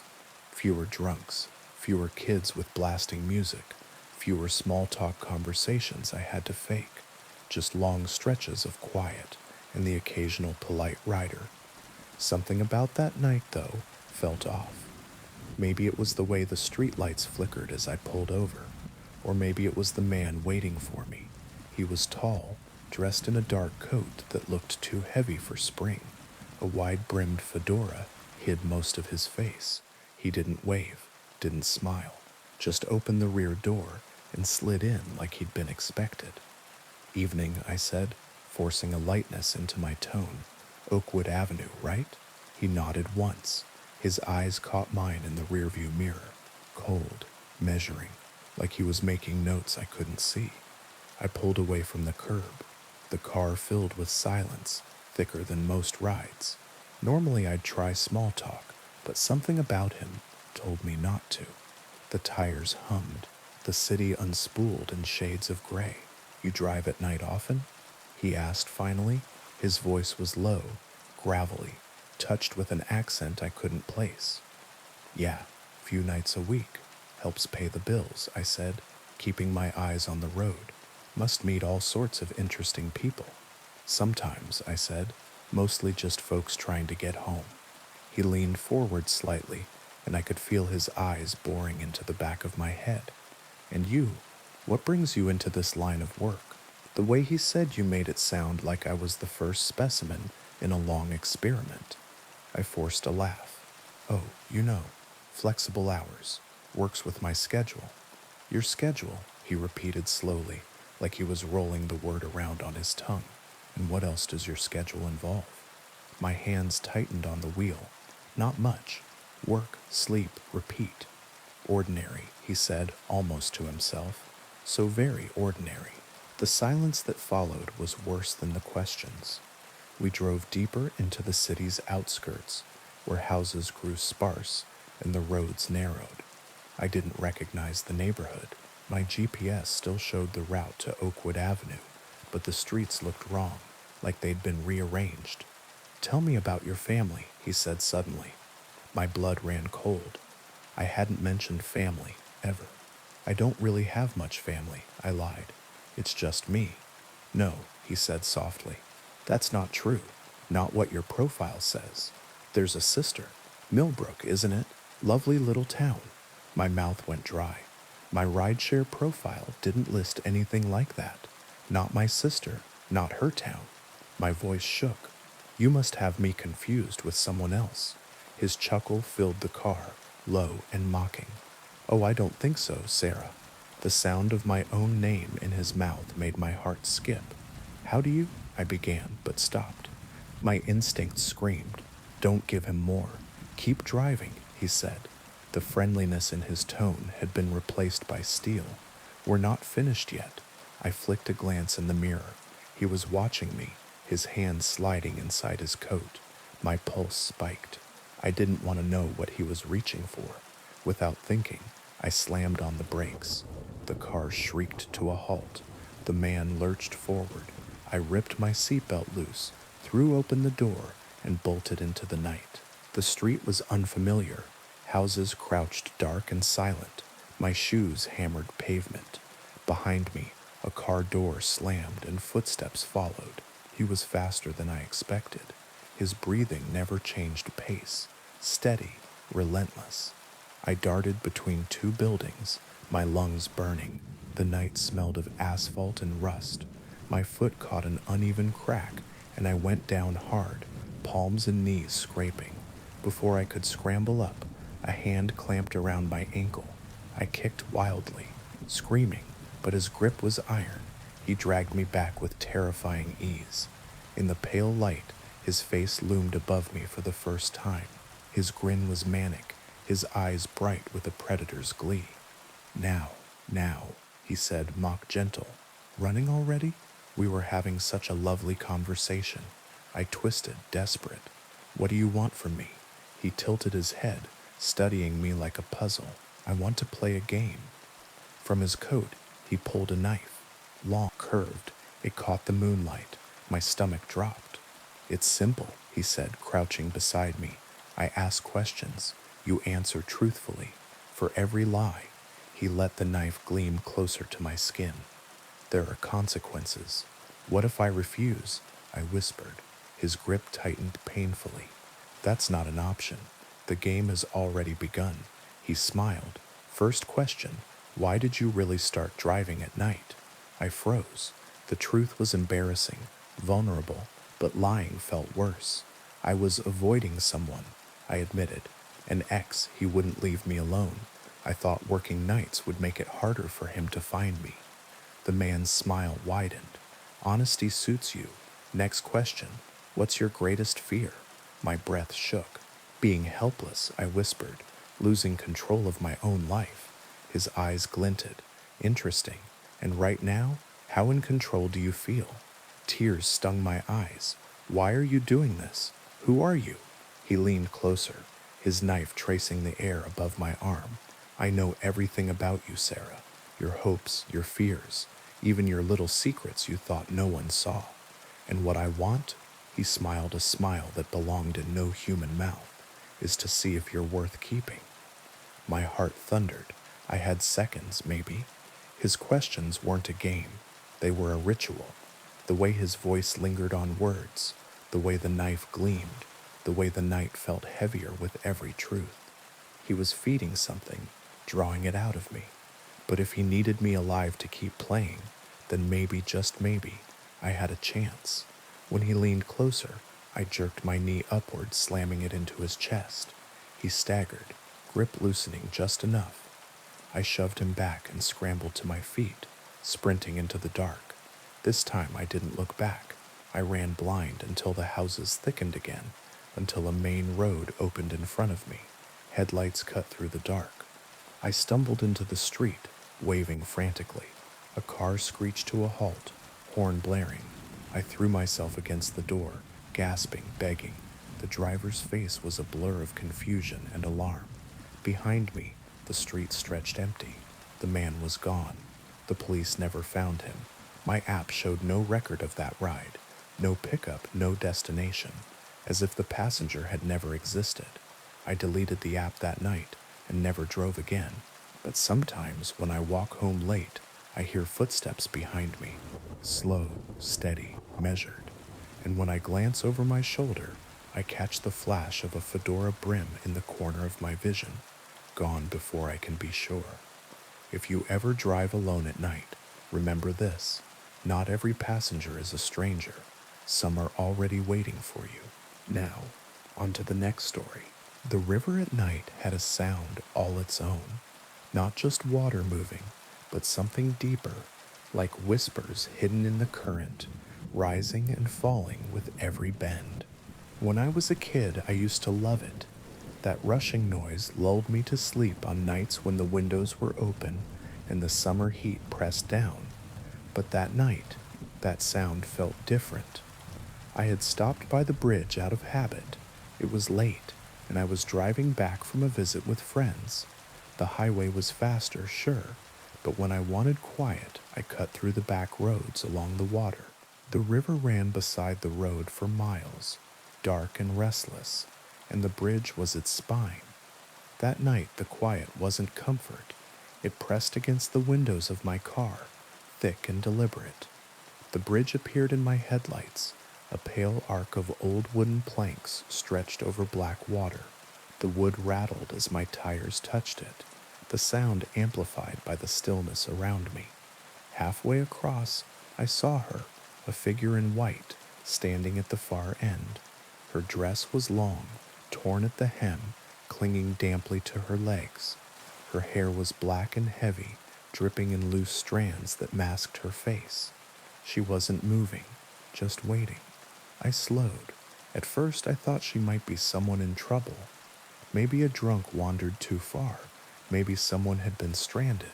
But the air in the car shifted, suddenly colder, sharp enough to sting my lungs. My gut told me to keep driving, not to stop, not even to slow down. Her head lifted as my headlights washed over her. Her face was pale as moonlight, her eyes dark and wet. When she opened her mouth, the sound that came out didn't belong to a human throat. It was louder than it should have been, filling the car, the bridge, the night itself. A wail, a scream, grief, rage, hunger, all tangled into one endless sound. I floored the gas. The car jolted across the remaining planks, engine roaring.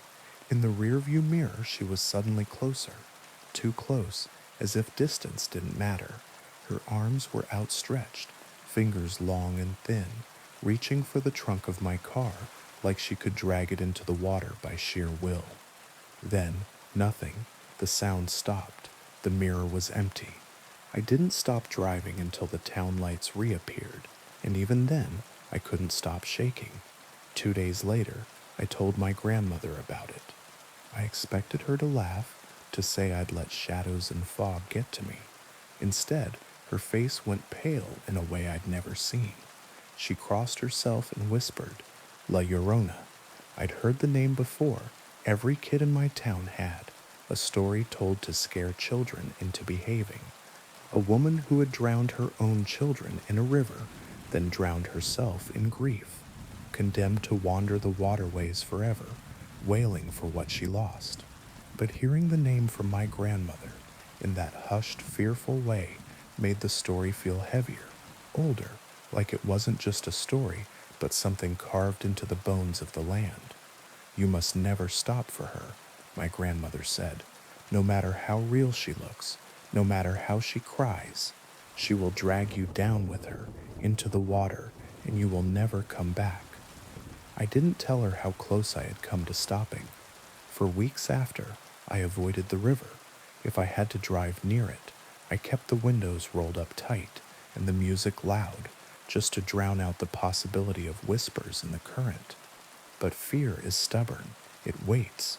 The more you try to ignore it, the sharper it becomes. One night, driving home late, I found myself on the same stretch of road. I hadn't meant to take it. I hadn't even been thinking. My hands had steered me there, out of habit, like an old route carved into muscle memory. The tires hummed over familiar ground, and the sound of the river grew louder in my ears. The bridge appeared ahead, pale under the moon. My chest tightened. She was there again. This time she stood in the middle of the bridge, directly in my path. I slammed the brakes without meaning to. The car shuddered to a halt yards from her. My headlights washed over her figure. The white dress clung as though freshly soaked. Her hollow eyes glimmered. She raised one arm and pointed directly at me. Her lips moved. The sound slipped into my ears like a whisper from inside my skull. Help me. The words hit me harder than the scream had. They sounded broken, desperate, human. For a moment, against all reason, I thought of opening the door. She wasn't a monster, I told myself. She was a grieving mother, trapped in sorrow. What harm could it do to listen? Then movement below caught my eye. In the water beneath the bridge, shadows shifted. Pale hands broke the surface, small, childlike, reaching upward. The air filled with voices, high-pitched, insistent, overlapping cries of "Mama, Mama." The woman's face twisted. The whisper became a shriek. She lunged forward, and the bridge shook under my tires. I slammed the gas. The car leapt forward, headlights blinding her. She vanished at the instant I should have struck her. In the mirror she stood behind me, arms raised, wailing as though cursing the sky. The children's voices rose in a deafening chorus, then fell silent all at once.